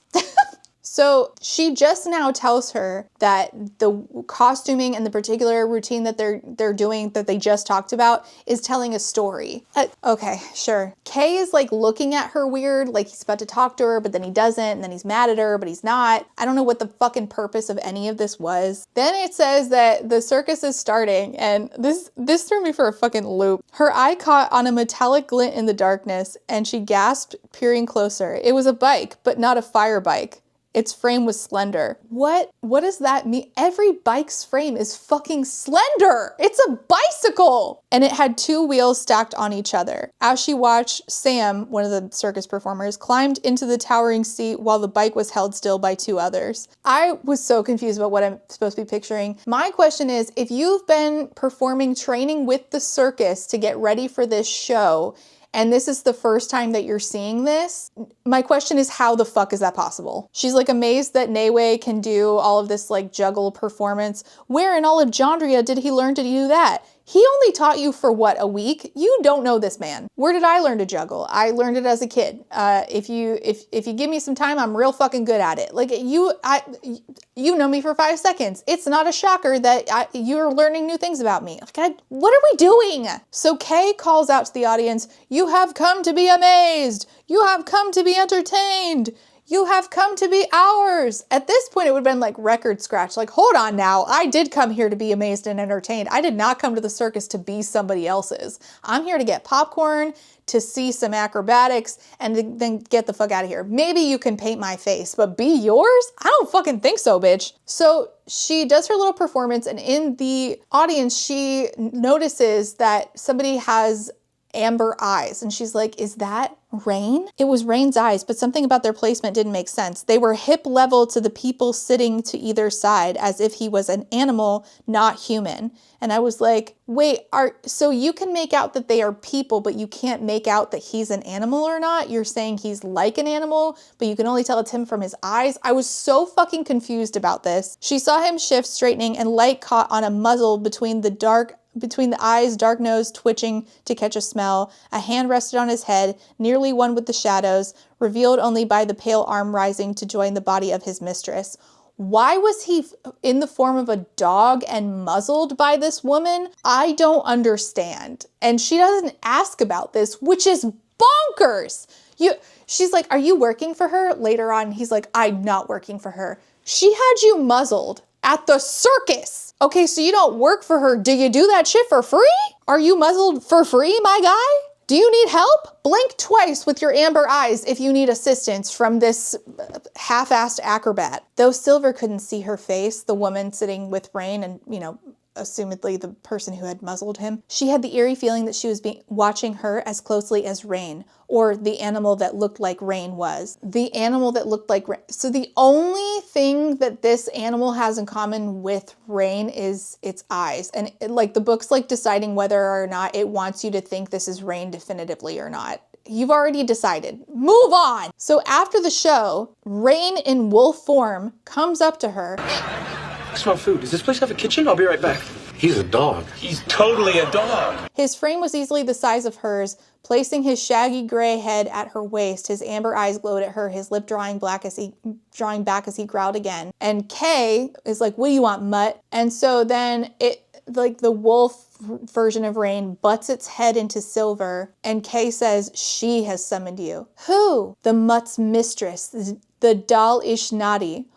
And if I don't go, she'll come for you. So this is the part that I guess is supposed to be like A Court of Thorns and Roses. It's the only parallel I can find where this evil woman who's in charge, sitting on a throne, is an evil redhead woman. So I guess because she's like Amarantha, this is that parallel. That's it. That's all it's got to compare itself to ACOTAR. Kay tells her not to go, and she's like, I'm tougher than I look. Yeah, but you're stupider than you look too. So I can understand his, worry. It mentioned the Dal Ishnadi earlier, and I guess Silver has forgotten about this or doesn't think to ask, is this the same Dal Ishnadi that was mentioned earlier?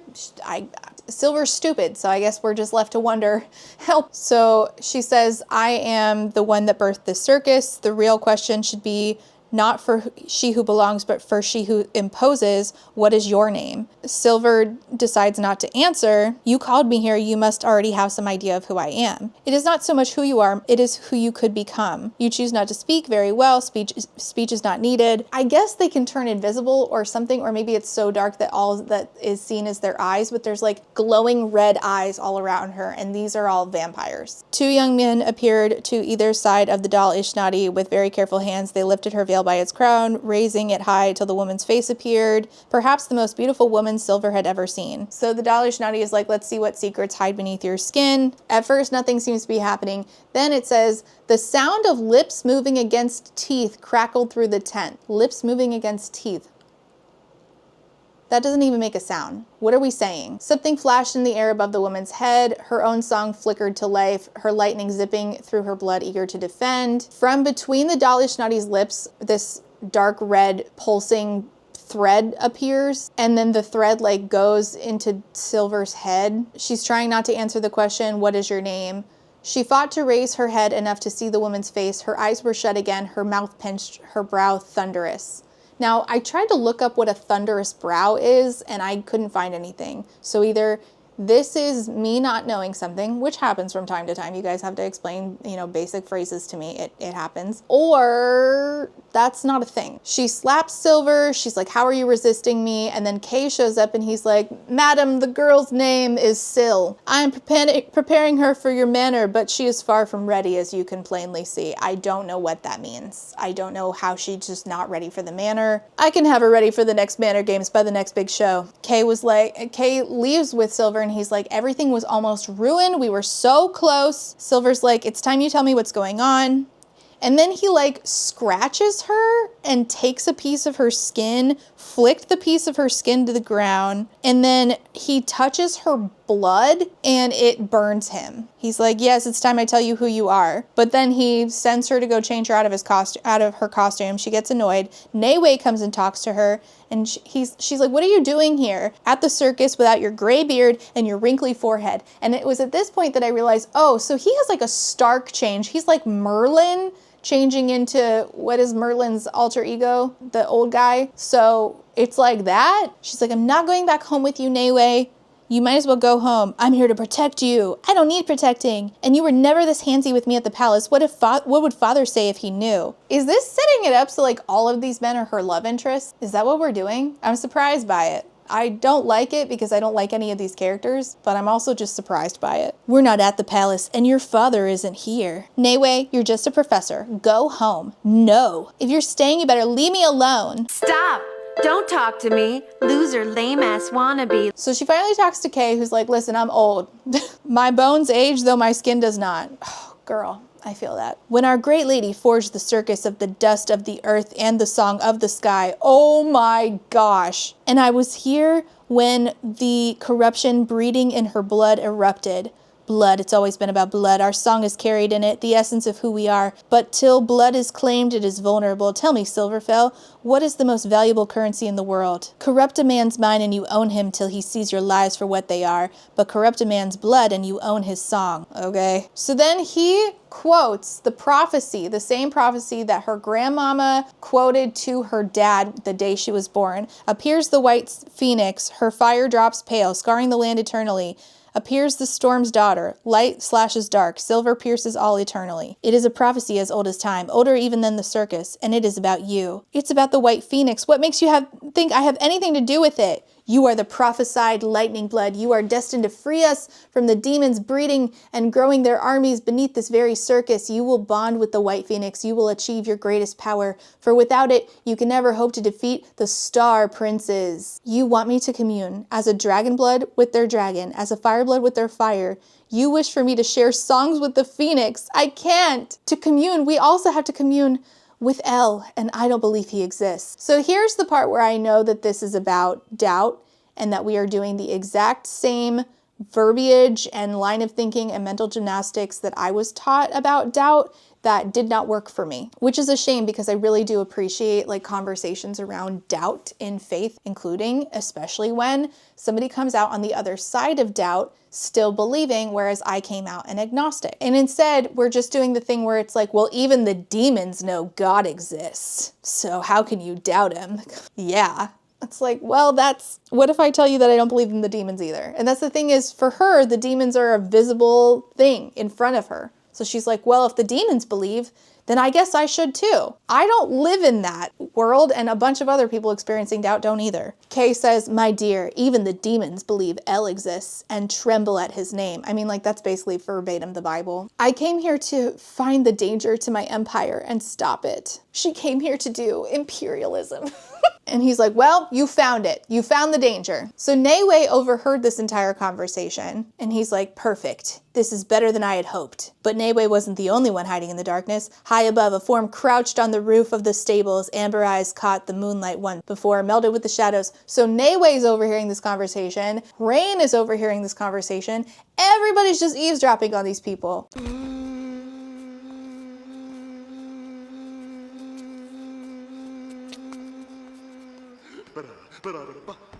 In Silver's POV, who did Kay think she was, pushing a prophecy on her that could be about anything and anyone? There's no reason why her parents couldn't have prepared each other and her for this. Absolutely. She was here to find the threat to her father, and if she could, eliminate it. So Neiwei comes up. He's like, how you doing with the whole prophecy thing? Because, you know, he was overhearing. I know that it is no coincidence that a lightning blood has been born in this age. From what I've seen so far, it didn't appear you were trying to keep a low profile, you know, with the outfits and the flying for the thrill of an audience and such. None of that gives away my identity. No, but it does put a spotlight on you when you could have just come to the circus and cleaned the stables without flying around in a costume and giving out your real name, which your mom asked you not to do. So Neiwei is like, listen, I know a thing or two about the circus. And he takes her to like a pocket on the edge of it where they're able to see out of it.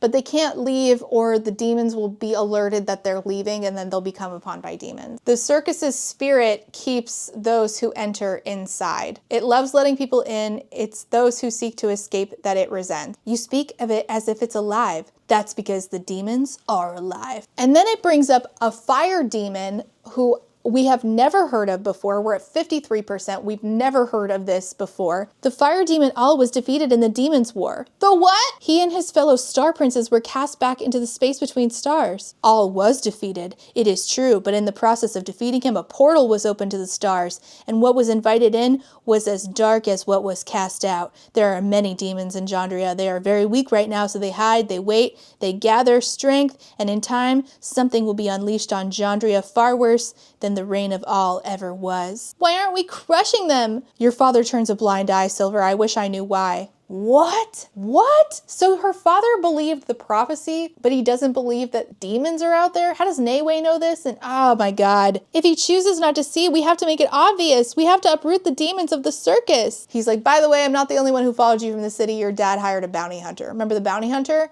Yeah. Well, you're gonna have to wait because it's pointless for right now. She's like, okay, I have a destiny. I can defeat these demons, so tell me how. The only way I know of to kill a demon is to cast it into the space between stars. What do we do with a whole host of them? They have a different resonance than humans. Their songs, they're corrupt. Your blood may be powerful enough to stop theirs, to overpower their song.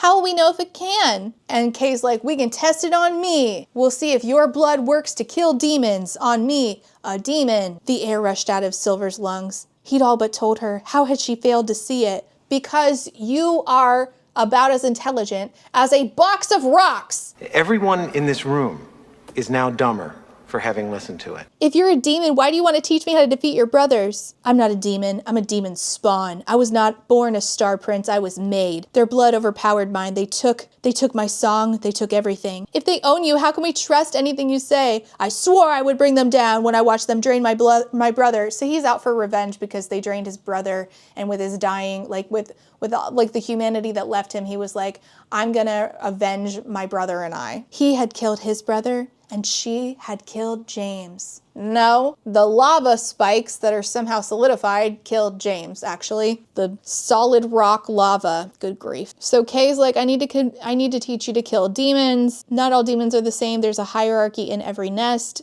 So there's an emperor of the demons. He rules the others only by strength, and there are 10 lesser demons beneath him.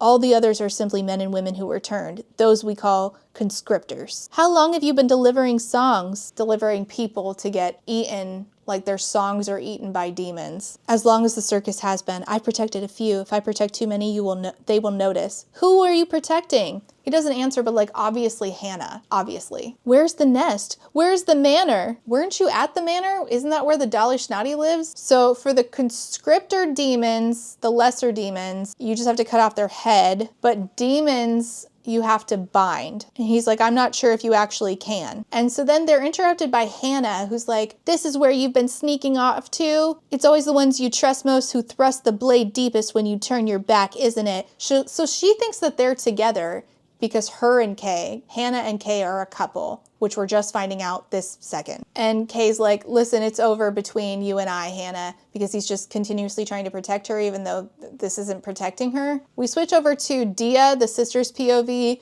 who screams in the night to try to get her parents to come in. And she's like, Silver did this. It was Silver. Silver will kill us. Silver sat on your throne. She opened the gates of the Fire City and let in creatures, monsters with fangs and claws. They sucked the songs of every citizen away. And when the Fire City was drained, they made their home here in this manor, Father, and they sat by Silver's side while your blood still stained the marble. So is this not also a vision? And weren't they worried about Silver having visions because she has a silver eye? And so who has visions and who doesn't? Is it not only the silver-eyed people? Are dreams different? Are prophecies different? I don't know. Who's to say? Not the book. Hannah wouldn't even look at Silver after this. And then for some reason, Silver's like, I'm just going to play along and pretend that me and Kay were together so that Hannah will stay away, which was stupid because then Hannah ends up at the manor. And also they talk about Kay reacting to her blood. And he's like, well,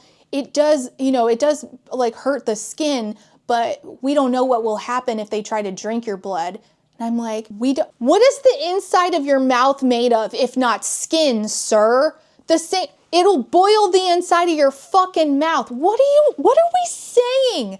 Is your mouth not made of skin now? Is a vampire demon's mouth made of something else? You got a plastic lining in there to keep it from burning on the lightning blood? What are we doing? How dare this book not answer a single fucking basic question? How dare this book? Oh my God. You know what? I'm gonna say something, it's gonna be a little mean. If this were dedicated to me, I'd be fucking embarrassed. Because as a fantasy lover, this is quite possibly the laziest, shoddiest world building I've ever seen. We know what it does to skin. We don't know what it does when consumed. So it's just gonna boil the inside of your mouth and then go in and then what? Not boil the inside of you?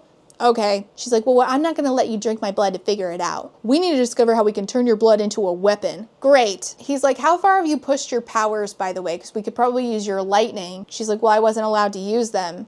My dad said I couldn't. What about your mother? I always thought she was my worst enemy, and then she set me free. You thought your mom was your worst enemy? Since when? When did that happen? When was that established? Oh, never, because we didn't do any character work. You're right. This is so fucking lazy.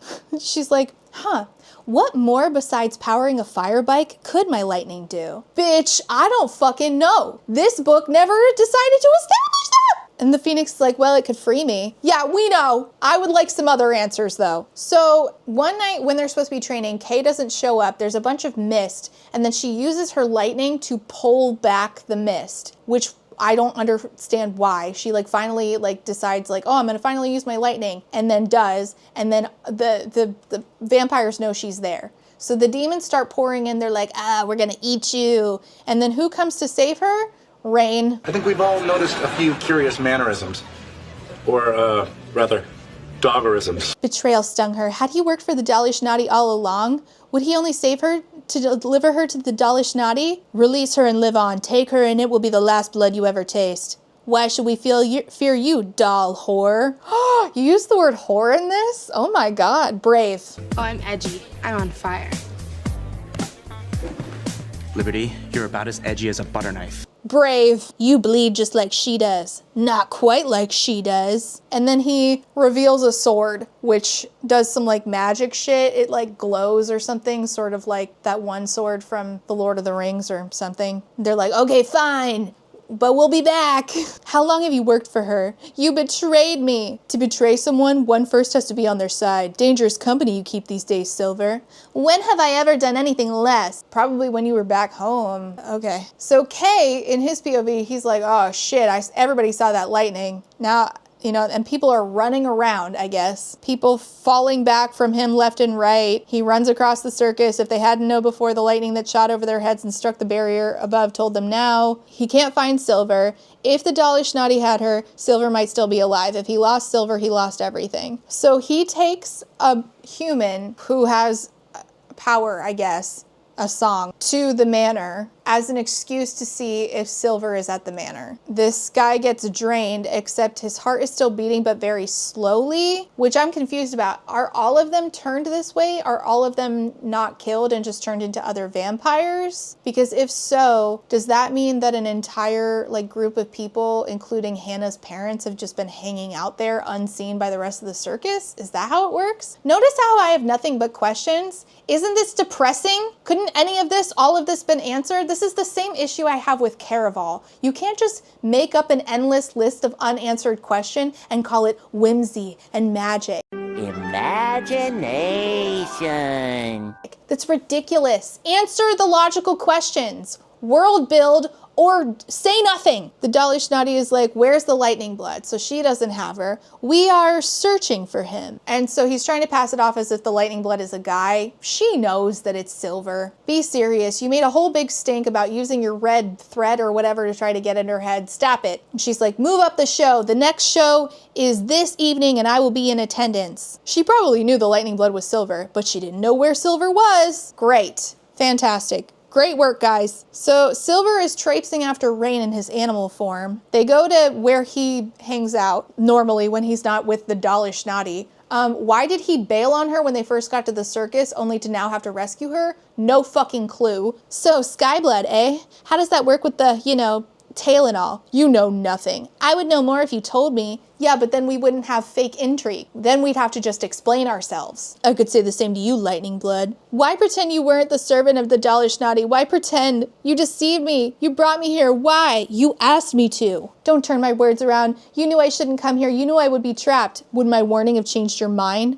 I just want to go home. Why do you work for her? I never said I did. Why were you in a muzzle is her next question. Why were you sitting next to her in dog form at her feet in a muzzle? Why did you say we can't talk to each other after we enter the circus only to come get me now? None of this is explained. She doesn't even ask these questions. You saved my life for what? You work for the demons. Do I? Yes. Do you work for the demons? No. I don't know why, but I believe you. Do you want to help me bring them down? You don't. I don't know why either. Could you explain it to me? Why do you believe him? So, who's got a question? So her and Rain are being overheard by Kay because all anybody does in this book is eavesdrop, except for our main girl Silverfell, who makes bad deals in order to get information. She's like, I'm telling you, Kay is on our side. I wouldn't trust that conscriptor if you told me he kissed babies for a living. What? He has a plan to stop the demons. He is a demon. They don't turn against their own kind. They can't be saved. He can't be saved, no matter how much you want to. So then Kay enters the conversation. Silver's like, we're all on the same side. And Kay's like, actually, we do need a Skyblood. That's just what Silver needs in order to control her magic. And by the way, he asks, has the Dalishnadi ever seen you shift? And Rain says no. So she doesn't know that the dog she has muzzled is also a person, I guess? And why he didn't just explain this to her sooner is beyond me. So Rain creates mist. So Rain, the guy who chose the name Rain, can create air, water. Feel the rain on your skin.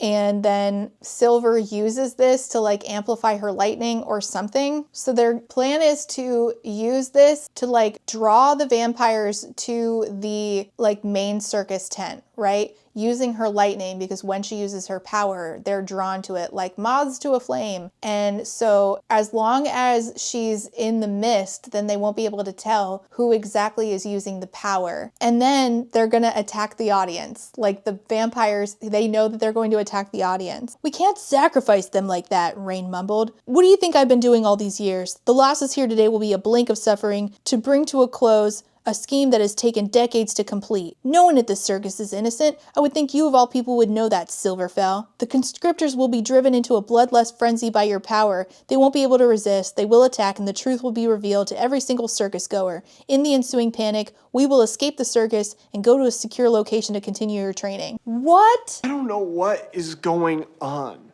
but somewhere our wires got crossed. That was your plan? What a fucking horrible plan. What a stupid plan. So we aren't bringing them down today, we're just running away? You aren't ready to bring the nest down. Trust me. Okay, so hide her until she is. Why are you sacrificing people? This is stupid. So before the big show and this horrible plan, Naewe comes to her and she's like, you should get out of here, Naewe. Well, you still can. The goal is not to live forever, but to live well. And if so, through legends and remembrances, you can live a life eternal. Her eyes widened, but he was already turning, ducking into the tent.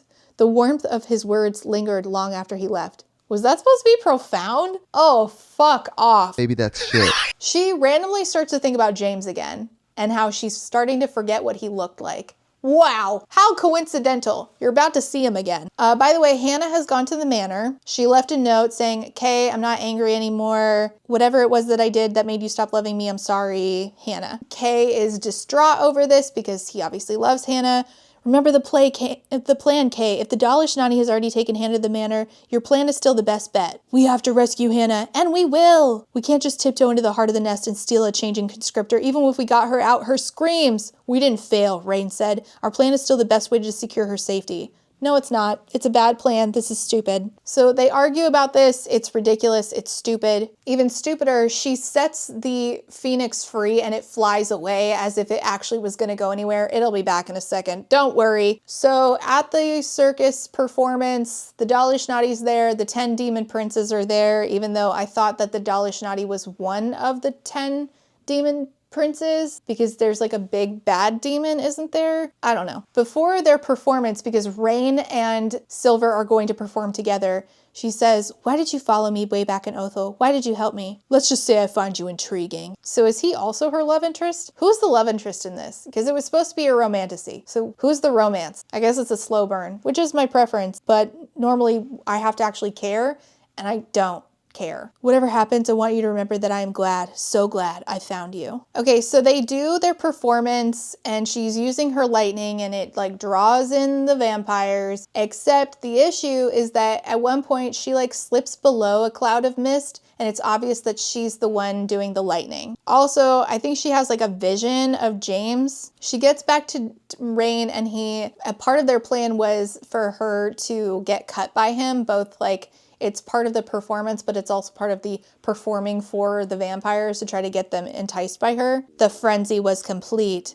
Come on, you bloodsuckers, try and take her if you dare. So one of the conscriptor demon vampire things touches her, but her blood burns him and she can hear his song as he's like dying. He was a earth blood before, and his song is suddenly cut off by red threads. This man had been an earthblood. His song was giving way to hers. It faltered and the life drained from his face. It twisted, a grotesque scar tearing his jaw. Dia, he was becoming like Dia, horribly scarred by her hand. The conscriptors had songs, just like Dia had before. Dia, she hadn't thought of Dia in so long. Yeah, no shit, you never think about your sister. I'm shocked. A conscriptor nearby drew his dripping fangs from the throat of a limp woman, dropping her without ceremony and baring his teeth at Silver. The conscriptors had songs. How could she just take them away? So some people are dead, some people are missing. It says escaped. They had to have escaped. Well, yeah, okay. She realizes that she has killed one of the conscriptor demon vampires. She'd taken his song, the song of a father, a husband, a victim, taken and forced into this horrific life. She decided that she would end the nest tonight. And end it she would. Oh my god, this writing is ridiculous. The dollish Naughty rises from her seat. I should have known better than to trust a gift pup dropped so easily into my lap, my pet, but I can't blame you for wanting her blood for yourself. I would have happily let you clean up the mess when I was done with her. They're like, don't let the dollish Naughty sing. And Rain is like, one note and I'll lop your head off. Wait, so is it a literal song that they're singing when they do their magic? One note. I don't know. I don't even know what that means. Rain gets attacked. The dollish Naughty's like, you don't know how long I've been waiting for you, Silverfell. She's like, well, my blood's not compatible with yours, dollish Naughty. Oh, I don't want to turn you. I have enough servants. I want you to die. So she uses her lightning, streams it into Rain's body. He curls in on himself, and then she gets arrested and thrown in the dungeon by the dollish Naughty, and the dollish Naughty threatens to turn Rain into a conscriptor. And then the High Prince in her POV, the dollish Naughty's POV, the High Prince of the Demons is at her side and she says, Jaxos, I have a special job for you. In Silver's POV, she's like, I failed. Kay had been right. I should have just run. By seeking to save her father's land, she had doomed it. She'd been the catalyst. That's what the prophecy had meant. And then the Phoenix shows up. Oh, wait, first. Oh man, I need a break. I cannot wait for summer to be over. It should not take me this long to film one video.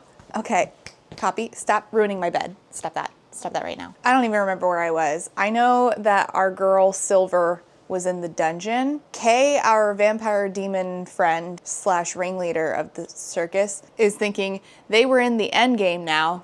We're in the end game now. Okay, the time for caution, for careful planning was behind him. For careful planning, your planning has been so terrible. I mean, truly comical. He would find Hannah, he would tell her the truth, she would understand. When he explained it all to her, she would forgive him as she always had before, and they would run. Even though he knows that, and he thinks to himself that she's a human, or at least he thinks she's still a human, he's a conscriptor, and it can't end well between them because the bloodlust will inevitably take over. He would find Hannah if he had to tear this manor apart, shard by shard. So somebody comes to Silver's cell, and it's a shadowy, cloaked person. I'm not here to hurt you, I'm just here to talk. About what? About you and the future you could have with us. A future of craving human blood? That's what everyone thinks before they taste eternal life. My lady does not offer you suffering, but release. She offers to help fulfill the destiny you were born with. She literally just said that she wants Silver to die, so I don't think that this is true, but okay. Sure. You know nothing about me. I know more than you think. You are the way that we finally defeat the weak-willed and rise to rule this world. You are the foretold lightning blood. Do you know when the dragon judge prophesied about you, even he thought perhaps he'd only been dreaming? Who is the dragon judge? Who is that? But we knew that it was not a false prophecy. We know because it was a star prince who placed the vision in the dragon judge's mind. A star prince? A demon had created the prophecy about her? There's only one thing missing now before you can achieve the greatness you were meant for. He wants the white phoenix, which is, you know, the phoenix that she released. He didn't know. He didn't know that the white phoenix had been here above this very dungeon, withering in a cage for years and years. How? Good question. How did he not know? How did he not? They don't talk. White phoenixes are so rare, and there's one just hanging out in your stables, shitting, and nobody talks about this? Oh, look, a golden-throated small-winged warbler. Just one more for exotic bird bingo. Nobody talks about that. Okay, sure. And she notices that his voice is familiar. Can you guess who it is? So now she's grappling with, am I really just a product of a demon's fever dream? Which is not how it was described. She'd never known before this darkness that... She'd never known before that darkness this true existed, evil this deep. The people she'd grown up with, her parents, her friends, seemed like good people. They chose good things, were kind and wise, spoke truth. Sometimes they'd choose small things that were slightly wrong, like stealing an extra handful of nuts when the barkeep wasn't looking, or sticking out their foot to trip someone they didn't like. They didn't make it seem like true evil existed in this world, and if true evil didn't exist, why would there be an antithesis of it, an opposite, a force moving to counter the darkness? So then she says, okay, if the star princes hadn't spoke her into existence, who did? Can you guess?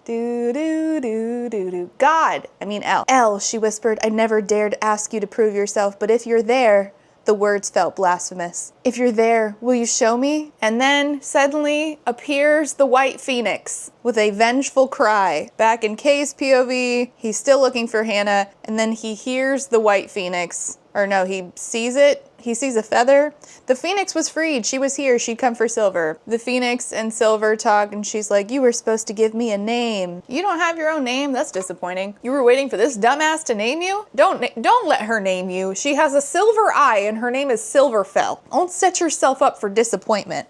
Name yourself and move on. Even when Silver had the chance to name herself something else, she still named herself Silver. She'll probably name you Silver too. Or because you're a white phoenix, she'll just be like, white. Like, don't do this to yourself. So the phoenix is using her phoenix light. She like glows really brightly and slashes at the conscriptors to like fend them off. And afterwards, Silver's like, I set you free. And the phoenix says, what you gave me wasn't freedom. I couldn't give you what you wanted. I wonder if maybe this phoenix is supposed to be like an allegory for the Holy Spirit or something. Neither of us can become what we are meant to be without the other. Something. I wonder if, so I'm wondering if this is maybe supposed to be an allegory for the Holy Spirit because, and if you don't know what the Holy Spirit is, in this sect of Christianity that I assume the author and I come from the same sect, we believe that there is a Trinity.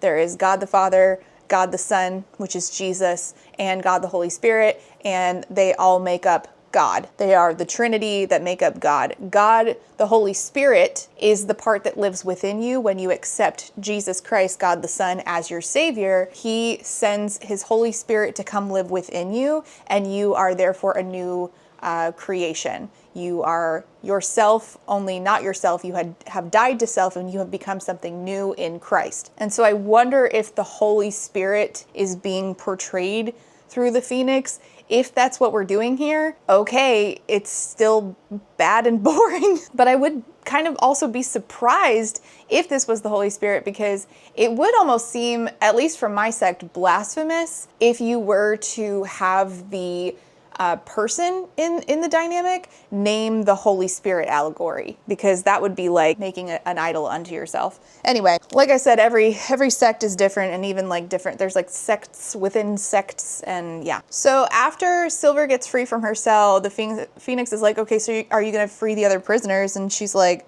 free them for what? I can't help them. My blood will only kill them, but maybe I can get to Rain. You think too small. You think of saving one, says the Phoenix. You were meant for greater things than that. Why don't we start by saving Rain and see how we feel after that? She could have been imagining it, but she thought she saw the bird shake her head. Don't look at me like that, Silver snapped. You don't even know me. You shouldn't believe in me. I believe in Elle, who I have never seen. And you are a fool for it.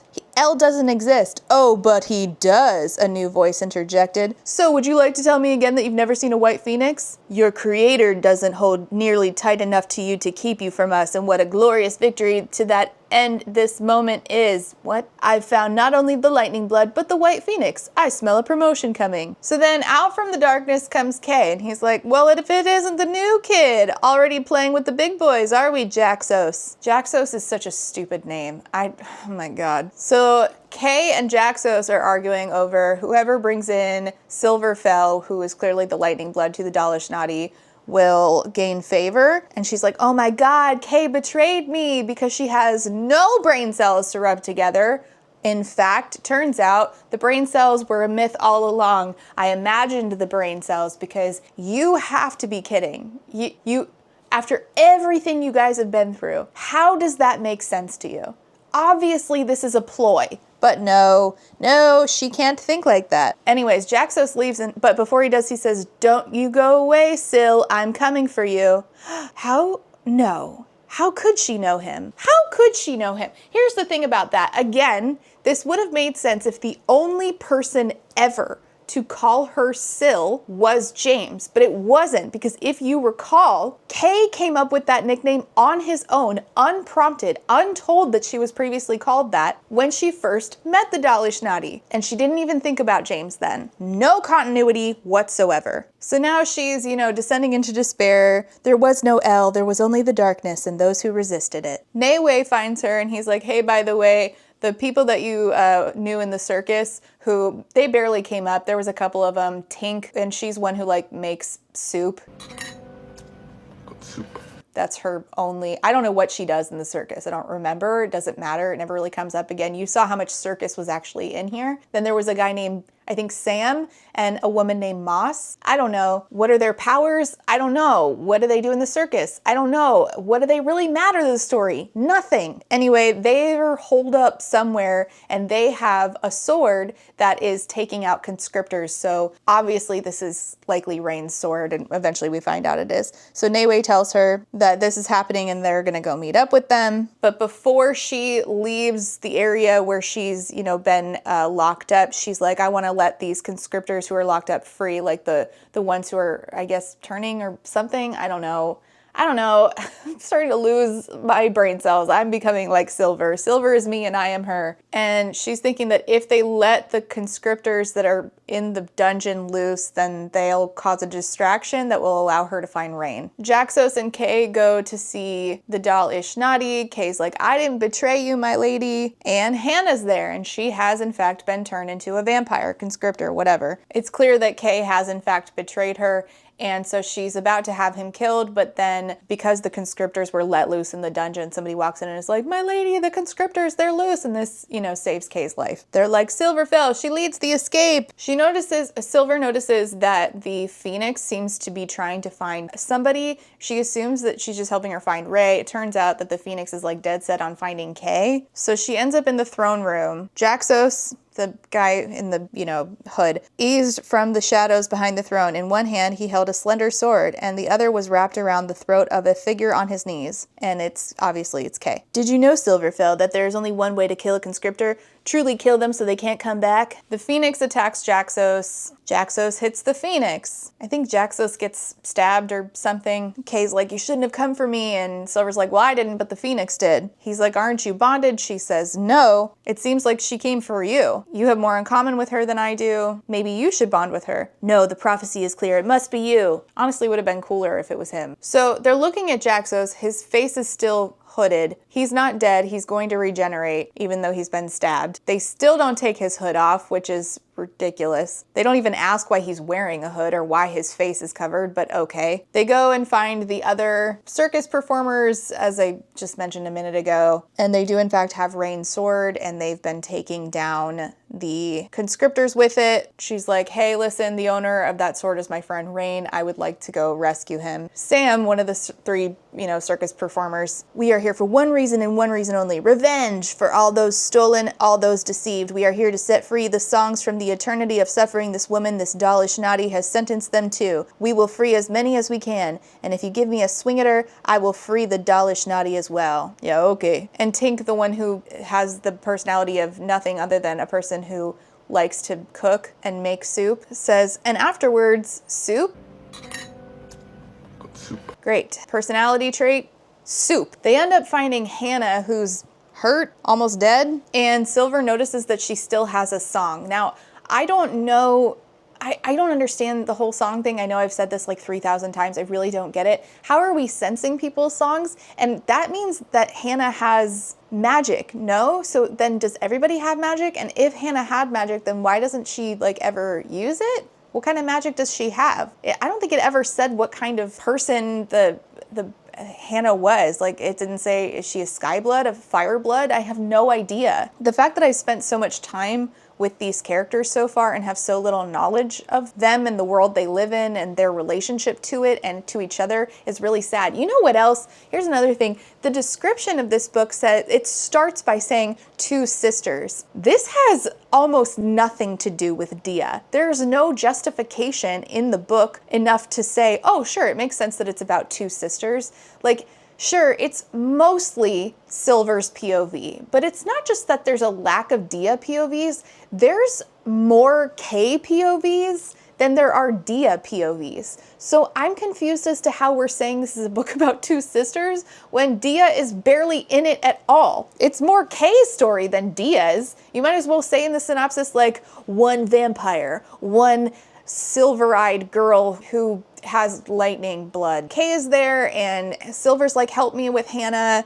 And then the Dalish Nadi shows up again. Where is Rain? He's a bit preoccupied at the moment. Why, can't you sleep without your pup? What you do to people is wrong. What you are doing to Rain, what you have done to so many. What is she even doing to Rain? Like, it's never been explained why Rain is even there. Muzzled. You see it as wrong, I see it as saving their lives. Take Rain, for example. Your lightning nearly killed him. As we brought him back in, his heart was barely beating. The conscriptor's venom will completely revive him, return him to life. But it will enslave him to you. Not at all. He'll be free to disobey, so long as he is comfortable with suffering the consequences. So she's tied up in the Dalish Nadi's red threads, whatever the fuck that magic is, I have no idea. And then Jaxos comes in, and he tells her that her blood won't hurt him because he's human. And then she notices that there's children there that have been changed by the Dalish Nadi. Children, you have infected children. Have you no moral boundaries? None that would prevent me from saving the lives of these innocents. Saving them from what? To live on while their friends and families die,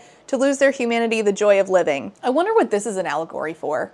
Could be lots of things. And so Silver, in a moment of nobility, right before her child is about to get bit, is like, no, take me instead. Dalish Nadi says, okay, what are your terms? I will swear a blood oath to serve you. And Kay's like, don't do it. And Dalish Nadi says, like, don't forget that I've forgotten about your blood oath, Kay. Which, if he has a blood oath to her, I'm confused very much about how blood oaths in this world work. They must be next to fucking meaningless for him to have betrayed her so thoroughly for so long and yet have a blood oath. It just seems like we were like, what else can we add to this book? I know, blood oath. Does it matter that we haven't brought this up to this point and it doesn't really make sense in the context of what we have done to this point? Nope. So in exchange, Silver wants Raiden to be set free without him being bitten, and all of the performers, and every unbitten human in the manor in the circus. Everyone you don't own goes free. Dalish Nadi says, okay, fine, done. First, we're gonna do your blood oath. And she calls Jaxos to come up to Silver, and Silver notices that underneath his hood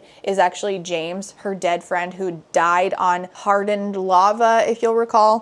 What's the matter, Sydney? You look like you've seen a ghost. James, you're alive. What did you call me? James, you're James, he yanked back. James wasn't dead, and she had the Dalish Nadi to thank for it. Do you? You do not know that for sure. Could you take a beat? Could you take a minute and just sit with the fact that he is alive and you know nothing. So make a list of logical questions, start asking them. Okay, so the Dalashnadi's like, fine, I'll do it myself. Grabs Silver's wrist. Silver says to her, I could never swear an oath to the monster who sentenced my best friend to a life of eternal death. Now, I don't know what she's talking about because Jaxo/James said that he is still human. So I don't know what we're talking about. And because the Dalashnadi is literally touching her, she can funnel her lightning into her, I guess, even though before she's been able to funnel her lightning into people without having touched them, I'm pretty sure. So anyways, she lightning strikes the Dalashnadi. The Dalashnadi from the floor is like, kill her. And Jaxus is like, my lady, it shall be done. You will die for this, Sil. And in that moment, Silver understood. He knew her, remembered her, and he hated her anyway. So he remembered her, but he didn't remember his own name. I'm supposed to believe that both of those things are true at once. Why? Why would I do that? It's ridiculous. We grew up together. James, it's me, Silver, your friend. I know. You taught me to ride a fire bike. You were my best friend. And how did that turn out for you? Oh, that's right. It ended with my body impaled on the lava. I'm still trying to get over the fact that the lava is solid.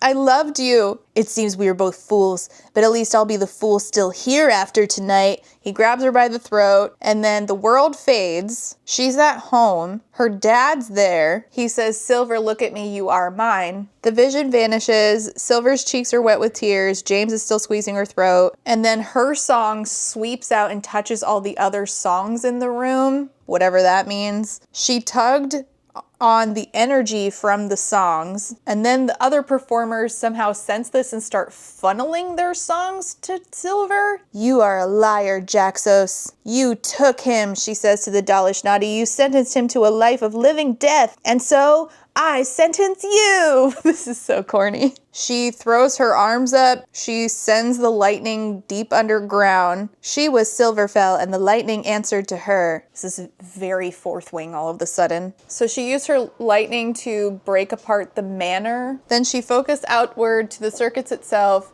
her lightning's jagged tongues breaking each tent and ancient wagon's precarious hold, till one by one the filth that was the circus fell deep into the heart of the desert. You have done great evil here, Dalashnadi, for that I have punished you. I don't see El. I see a girl so full of herself she can't understand that while I give life, she only steals it, says the Dalashnadi. Turns out that all of the people that she took the songs from to do this are now laying completely still because she took too much from them. You accuse us of theft, but you're no better than us. We never took life on this level. We never drained the songs of so many. What have I done, El? And then the Dalashnadi throws herself over the ledge of the remaining building into the abyss below, and one by one the demons follow her. Only Jaxos, James, hesitates first, glancing back, and then he too jumps. I have to lay down. I'm getting so tired. So she wakes up, and the people have all left. The Phoenix is safe. Hannah's safe. Rain is okay. He wasn't as badly hurt by your lightning as the Dalashnadi said. He was only sedated. He's nearly back to his same slobbery, hairy self, says Kay. But where is he? Currently sitting on Hannah. Sitting on Hannah? Like in dog form? So they leave the room. Someone says demon spawn, and Silver shudders as a strange chill claimed her bones. Rain was indeed sitting on Hannah. She thinks about the consequences of her actions, where she's like, okay, so many innocent people got sucked into the sand, so did a bunch of animals. Nayway hasn't appeared yet. Kay's like, no, you're exactly what I had hoped you were. And Silver's like, I didn't have enough control. And El, where had El been? Why had he allowed this? If she were a god, she would never allow such suffering. This is so typical. You know, I'll talk about it later. Never mind. We don't have time. Kay's like, by the way, the conscriptors are going to come back. It's going to take them a while to crawl up from the abyss. And I'm like, well, then why did they jump into it? She's like, oh, so James is going to live. And I'm like, wait, is James a human or a conscriptor? What? He's like, there's other nests that continue to thrive around the world. They prepare for war against the living. So this entire thing was about spiritual warfare, just as I thought. Okay, so Rain and Kay do the journey back with Silver to take her back home. When they arrive there, she gets to the palace, she talks to her dad, who's already angry, and he's like, how dare you? You've betrayed our people. Your mother hasn't been able to get out of bed for weeks. And she's like, something about that doesn't ring true, but I can't put my finger on it. And then he says, like, before I forget, let me pay my bounty hunter, turns to Rain, gives him payment because Rain was the bounty hunter that he sent after Silver. Betrayal. And before he leaves the room, Rain goes, just like a soft-handed princess to trust a wolf. Ooh, sick burn. I don't know where Kay is at this point, but her dad, Silver's dad, is like, take her to the cell that I prepared. And like out from the shadows comes Dia, her sister, to hold her dad's hand. Dia, who is in the synopsis as 2 sisters, but hasn't gotten to POV in like quite some time at this point. So Silver is taken away to a special cell that her father's prepared for her. And before this, we had gotten this like moment where it's like juxtaposed against like back in the day when she used her power and her dad had this like very specifically Frozen moment where he's like conceal don't feel type shit. He's like, just don't use your power, Silver. You just won't have a song. I have no idea how this magic works. Like, what happens if they suppress their magic? Do people suppress their magic? Do they want to? Also, why is lightning seen as so bad? Like, I understand in Frozen, you know, there's not a lot of people with magic. And then, oh my gosh, Silver has a silver streak in her hair. But I guess in Frozen, it's Anna that has the silver streak in her hair. Wow. Nothing new under the sun, I guess. So Silver is taken away. Her dad and Dia, I guess, have teamed up, or Dia has, you know, convinced her dad that Silver is evil or something. Their mom is in bed, except she's probably, you know, voiced some dissent against this, and Dia has made it so that, I don't know, I'm just guessing, Dia has made it so that, you know, you can't voice dissent. What was Dia's goal? Why did she do this? Doesn't say. Assume that we will see that in the next book, which is called Silver is the Sea. But the epilogue of this is James/Jaxos, stupid ass name, cannot believe that that's a thing that I had to read, makes it so that the Dalish Nadi is turning, which I guess she wasn't a vampire, so now he's turning her into a conscriptor or something, but isn't she a demon? So I don't know. And that he's like, well, you have to, and then he sits on the throne. And so he's like very excited that like now he has an opportunity to rule. And he's like, there's that lightning-blooded girl that I need to put in her place. And that's it. That was the end of the book. I have nothing but questions. I mean, it just was so silly. Like, I did look through some of this author's posts before blocking because I don't want to come up to her feed and I don't ever want to see her again. But I did see, I try to get a feel for like what the author is claiming that the book is about. So the author was claiming that this was in part talking about doubt, right? So I understand that that was definitely mentioned, but I don't think that that was a well done central theme of the book. When you are a person who is in, I assume that this extends across faiths, but so as a person who grew up in this faith that this book is espousing, you do grapple with doubt. And sometimes you doubt and you go through the process of asking yourself these questions and pondering and researching and reading your Bible and talking to experts and then getting like a myriad of opinions. And sometimes you end your conversation with yourself about doubt in leaving the faith, or sometimes you end your conversation in doubt staying in the faith. And I think that that's really interesting. It's more interesting when you're able to stay in the faith, when you can figure out a way to live with those doubts or answer those natural questions. All this book did was say those natural questions and then do nothing with them. So the question of what if he doesn't exist? The book's answer for that is, well, he does. Even the demons believe it. Okay, that's not really good enough. It doesn't transfer one-to-one in a world where things are explained by being demonic, but you don't actually clock demons. There are no vampires in our world. And the other one is, if God exists, then why does he allow evil? This is something that we talk about from childhood. I've already played VeggieTales clips in this. I know I have. So here's, you know, one where we're trying to explain it to children. If God loves me, why do bad things happen? Wow, that's a tricky one. Part of my doubts was that the answers that were given are never really satisfactory. They are just mental gymnastics. This book didn't even go through the process of dealing with that in a mental gymnastics way. It just said, if God exists, why bad things happen? If I were God, I wouldn't let bad things happen. The end. That's not really what I was hoping for in a book grappling with doubt.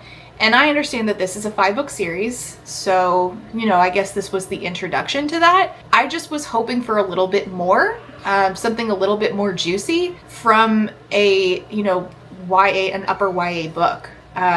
because, you know, Christian girls at the ages of like 14 to 18 are already beyond the, if I were God, I would do better. I would not allow evil. I think that we need to give them, you know, even the ones who are in the faith, I'm no longer, but like if I were to give this to my nieces, I wouldn't, because I think that there are such better books out there. If I were to give this to my nieces who are fundy still, I think that they would be disappointed because there's really nothing for them to chew on here, for them to ponder on when they have those inevitable conversations with themselves where they are doubting.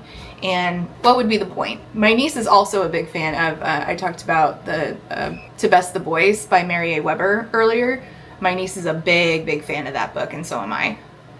The author is a Christian. I wouldn't consider it a book that deals with Christian themes, but the author is a Christian. You know, I not being a person who's still in the religion anymore, try to give my niece books that her parents will consider to be, approved by them. And that definitely was one, despite the fact that it didn't like overtly talk about Christian belief and theme. But I wouldn't give my nieces this because I just think that it's so bland. Even as just like giving a book to, it's so beyond where my 13 and almost 15-year-old nieces are at this point. Like if they were younger, I might have given it to them, but there's still better middle grade Christian fantasy books out there. Now, as far as the Charlie Kirk thing, I having finished this book and now having given you all the context for it, really the only thing that I can think of that why we did such a thing is so that it would ensure sales. I think that there's nothing in here that really, like the idea that we're tying this to justify why we dedicated this to Charlie Kirk was we have to stand up. That's not really what the book did. Like, sure, it did it in the most basic way possible that any other book could have done. There was nothing really like exemplary here that I would say like, oh, I can understand why this author felt so connected to Charlie Kirk specifically. You know, like I'm setting aside all of the negative things I have to say about Charlie Kirk right now and just focusing on the why this book, why Charlie Kirk. I can't find it. And so that leads me to believe, based on what is in the book and based on the author's TikToks that I saw, that this was simply done to ensure sales from a very particular audience. I think that, and I know I've seen this author come up before for years now, where this seems to be a tactic. And I think that this was the most successful of this tactic of attempts at sales. And I think that it worked because going and looking even at TikToks not made by the author, but by people who are saying this author was canceled for what even is cancellation to these people? I don't even understand what we mean by that. Is it just literally just backlash on the internet? Like what has been canceled? What has been stopped?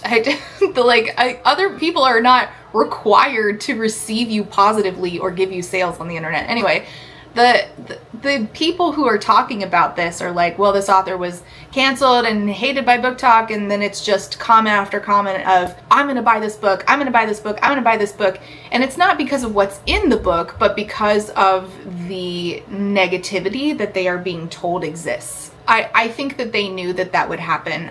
There is another author, I'm not going to say her name because man, does she love to get talked about. There is another self-published author who identifies as a Christian, who, she's so silly, who's always trying to create controversy on the internet and then say that she's been canceled or something, and, you know, saying that the left is evil in order to create sales. And it's just like a constant stream of trying to create sales by saying the left is so evil and mean to me. I have a sneaking suspicion that that's what's going on here. I think that dedicating it to Charlie Kirk would have ensured sales from the right either way, but then the negative reception of that idea from the left and like people who are left leaning talking about it what was like a easy opportunity for this author to say, oh, they're being horrible to me. And then, you know, people who are sympathetic towards the same ideologies and beliefs said, well, now I have to, you know, I have to stand up for what's right and buy the book.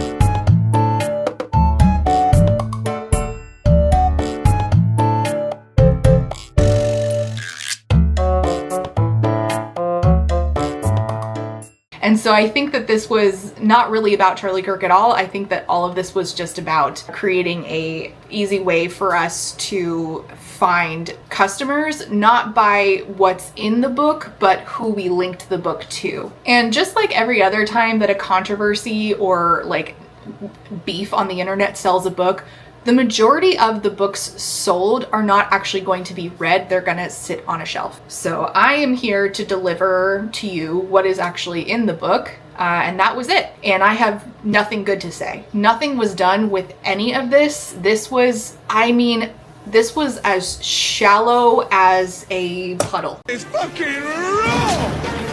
What did we even do? Nothing. We did nothing for just pages and pages and pages. There was no character work. I can't tell you basic world building about how the magic works or how the countries worked or how they interacted with each other. And I don't think the author could either, because if she could, then she would have put it in the freaking book. I think it's really interesting, like the whole sales thing. Like if the most that you can say about a book that you bought is, well, it was dedicated to Charlie Kirk and the left didn't like that, and so it blew up on the internet for like half a second. I don't know, that's really interesting. However, I will say that I've probably done that. I've probably done it where like, I have done it. I still think that it's probably better when I do it, because people that I look at are like Bruce Friedman of Clay County, the guy in Jacksonville who gets books banned. When he says that a book is bad, I buy it myself, but I actually fucking read it, and I normally read it to my children. So like, for instance, Bruce has caused me to buy or use the library to check out children's picture books. So one actually that my kid really likes, just while we're here, and I already have you, and I've already been talking for fucking forever. One book that Bruce Friedman, I was going through, he uploads his own challenge forms on the internet, books that he tries to get banned from Clay County Public School District, where he has no children in attendance because he has no children at all. He tried to get Harriet Gets Carried Away banned. Super cute kids book that my son, he's now 7 and he still loves this book. He loves. And this one he tried to get banned because Harriet, who's this little girl who's like daydreaming about animals, and she's always like not really paying attention to what's going on. Her dads are setting up her birthday party, and Bruce took issue with that. So like, when I buy a book because somebody complains about it for reasons that are ideological, I think it's a little bit different than the people who bought Silver is the Sky because the author was like, well, I'm dedicating it to Charlie Kirk. Well, Charlie Kirk said, again, this. 3 weeks ago, Blake, if we would have said that Joy Reid and Michelle Obama and Sheila Jackson Lee and Ketanji Brown Jackson were affirmative action picks, we would have been called the racist. They're coming out and they're saying, I'm only here because of affirmative action. Yeah, we know. You do not have the brain processing power to otherwise be taken really seriously. You had to go steal a white person's slot to go be taken somewhat seriously. The author of Harriet Gets Carried Away didn't. So I think it's a little different when I do it. But I have bought books because of people attacking them, specifically Bruce. I don't know, I guess it's not a one-to-one comparison, because laying it out like that, I realized that I don't look like an asshole in that situation, because again, the author of Harriet Gets Carried Away did not say horrible racist things on the internet for money. But I am always willing to read things that I don't ideologically agree with and talk about my perspective on them. I think more conversation, the better. So that's why when I was out and about in, where was I? Georgia? Back in May, I stopped at a used bookstore and I bought 2 books that I definitely don't ideologically agree with, and one of them was in fact Charlie Kirk's book. I'm going to be reading that, but first I'm reading Andy No's book on Antifa, which is some of the worst journalistic reporting that I have ever seen. Anyway, this is part of what I do here, so I am going to probably eventually read Charlie Kirk's book, but the Antifa one sounded so much funnier, so I started with that one. But I'm always willing to read things that I don't ideologically agree with and give you my perspective on them and try to explain from the perspective if they're written by a fundamentalist evangelical Christian, because I used to be one and I know how it works, and I think it's important. I'm making the videos now that I wish somebody had made a long time ago that I could have watched and maybe not held on to beliefs that were super destructive to myself and to people around me who I should have been loving on.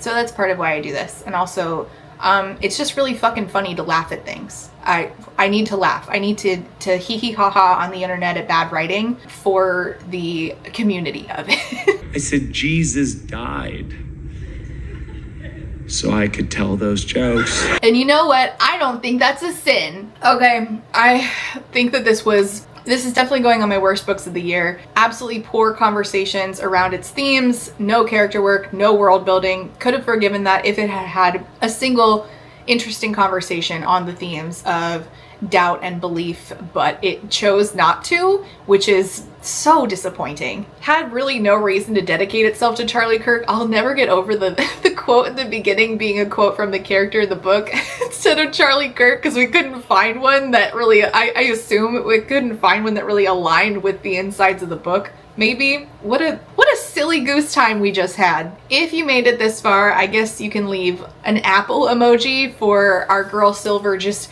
taking food. You took free food? Man, Charlie Kirk would hate that. He hates when people get free food. So yeah, if you made it this far, you can leave an apple emoji for all those apples that Silver got for free from Rain and then dumped over the side of a cliff accidentally because she is stupid as hell. Oh my, I am so excited to be done with this book and on to something with a more interesting main character. Actually, if you want to know what I'm reading right now, I just started The Dark in Her Veins by M.K. Lobb, and this has religious stuff in it too, except it's not like Silver is the Sky at all. It's more of for the deconstructed girlies like myself. So I'm very excited about this. And I'm also reading another vampire book, although I've been reading this very, very slowly, and it is Kelly Andrews' book. Her newest one has vampires in it. Super, super interesting. Actually has some things in common with Silver is the Sky as far as the vampire stuff, but way better. So if you're looking for better books, try out these ones. If you're looking for a book for a 14-year-old Christian girl,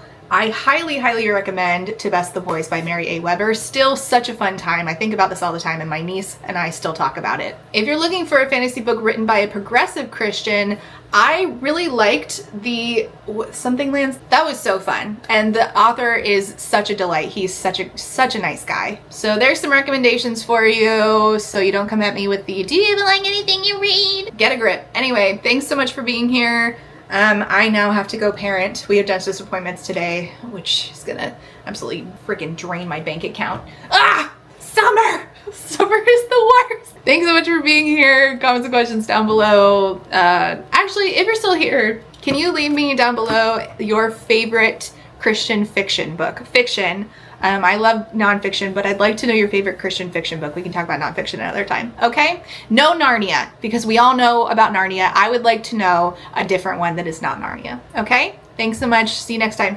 Bye! And before I go, I have to say thank you for being a friend to my Therapy Bells patrons. Again, these are out of order because Patreon does not put them in alphabetical order anymore, which does not sit well with my spirit, but here we go. Thank you to Lex, SJ, Eric, Peggy Lou, Quinn, Lauren B, Rain, Scarlett, John E, Kelly K, Alexander, DJ Rocktopus, Kaleno K, Emerald, Dodge, Minby, Steph B, Lemon Jelly, Mixer Boneless, Lily, 3 Raccoons in a Trench Coat, Ma Ki, Call Me Kodiak, Ryan Long, Ree Mirage, Katya, Other Lex, Megwin Rose, Not So Secretly a Skeleton, Jory, Piloting SRN, Becky Turfly, Fox Waifu, Ricky S, Shiny, and Brianna. Thank you so much for being here and for being a friend. And a quick thank you to my Potato Starch Marxists, Evie, Carlin, Paige P, Sean, Sarah the Bear, Jill, Talia, Corwin, Andy Mations, Darren, Tito Phoenix,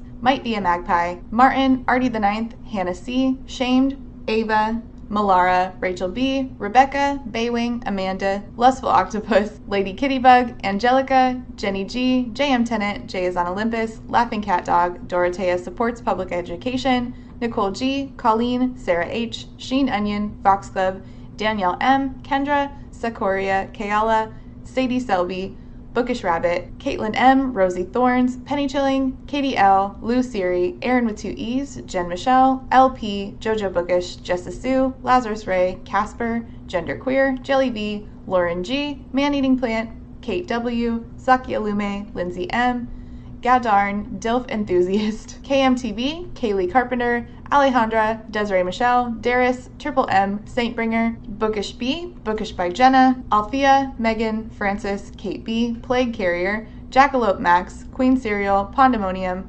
Mataraptor, Rosemary K, Drive-By Thinker, Juicy Wizard, Sophie L, Barry B, I like my women like I like my books thick, Mima Who, Katrina, Unicorn Jenny, That One Cute Chick, Hurry Sing, Myth Lesbian, This Is Not a Trap, Laura is Angry, Rhea Slagle, Morgan, Celeste, Macy Jane, Aaron S, Danita M, Cosmic Frog, Jessie, Rach, Kayla Alexander Kenny, Ren, Natural Blues, NM Rap, Che, Jing, Katuary, Taz, Miss Fox and Arda, Mac, Junie for Now, Gabby Z, T Foxbones, Pi, Adian, Mia, Fishy Fish, Chloe M, Luke has sleep token brain rot, hell yeah. Kath, Kellen R, Blubbles the Fish, Cass Plays, Jesse M. Thank you all so much for being here and for being a friend.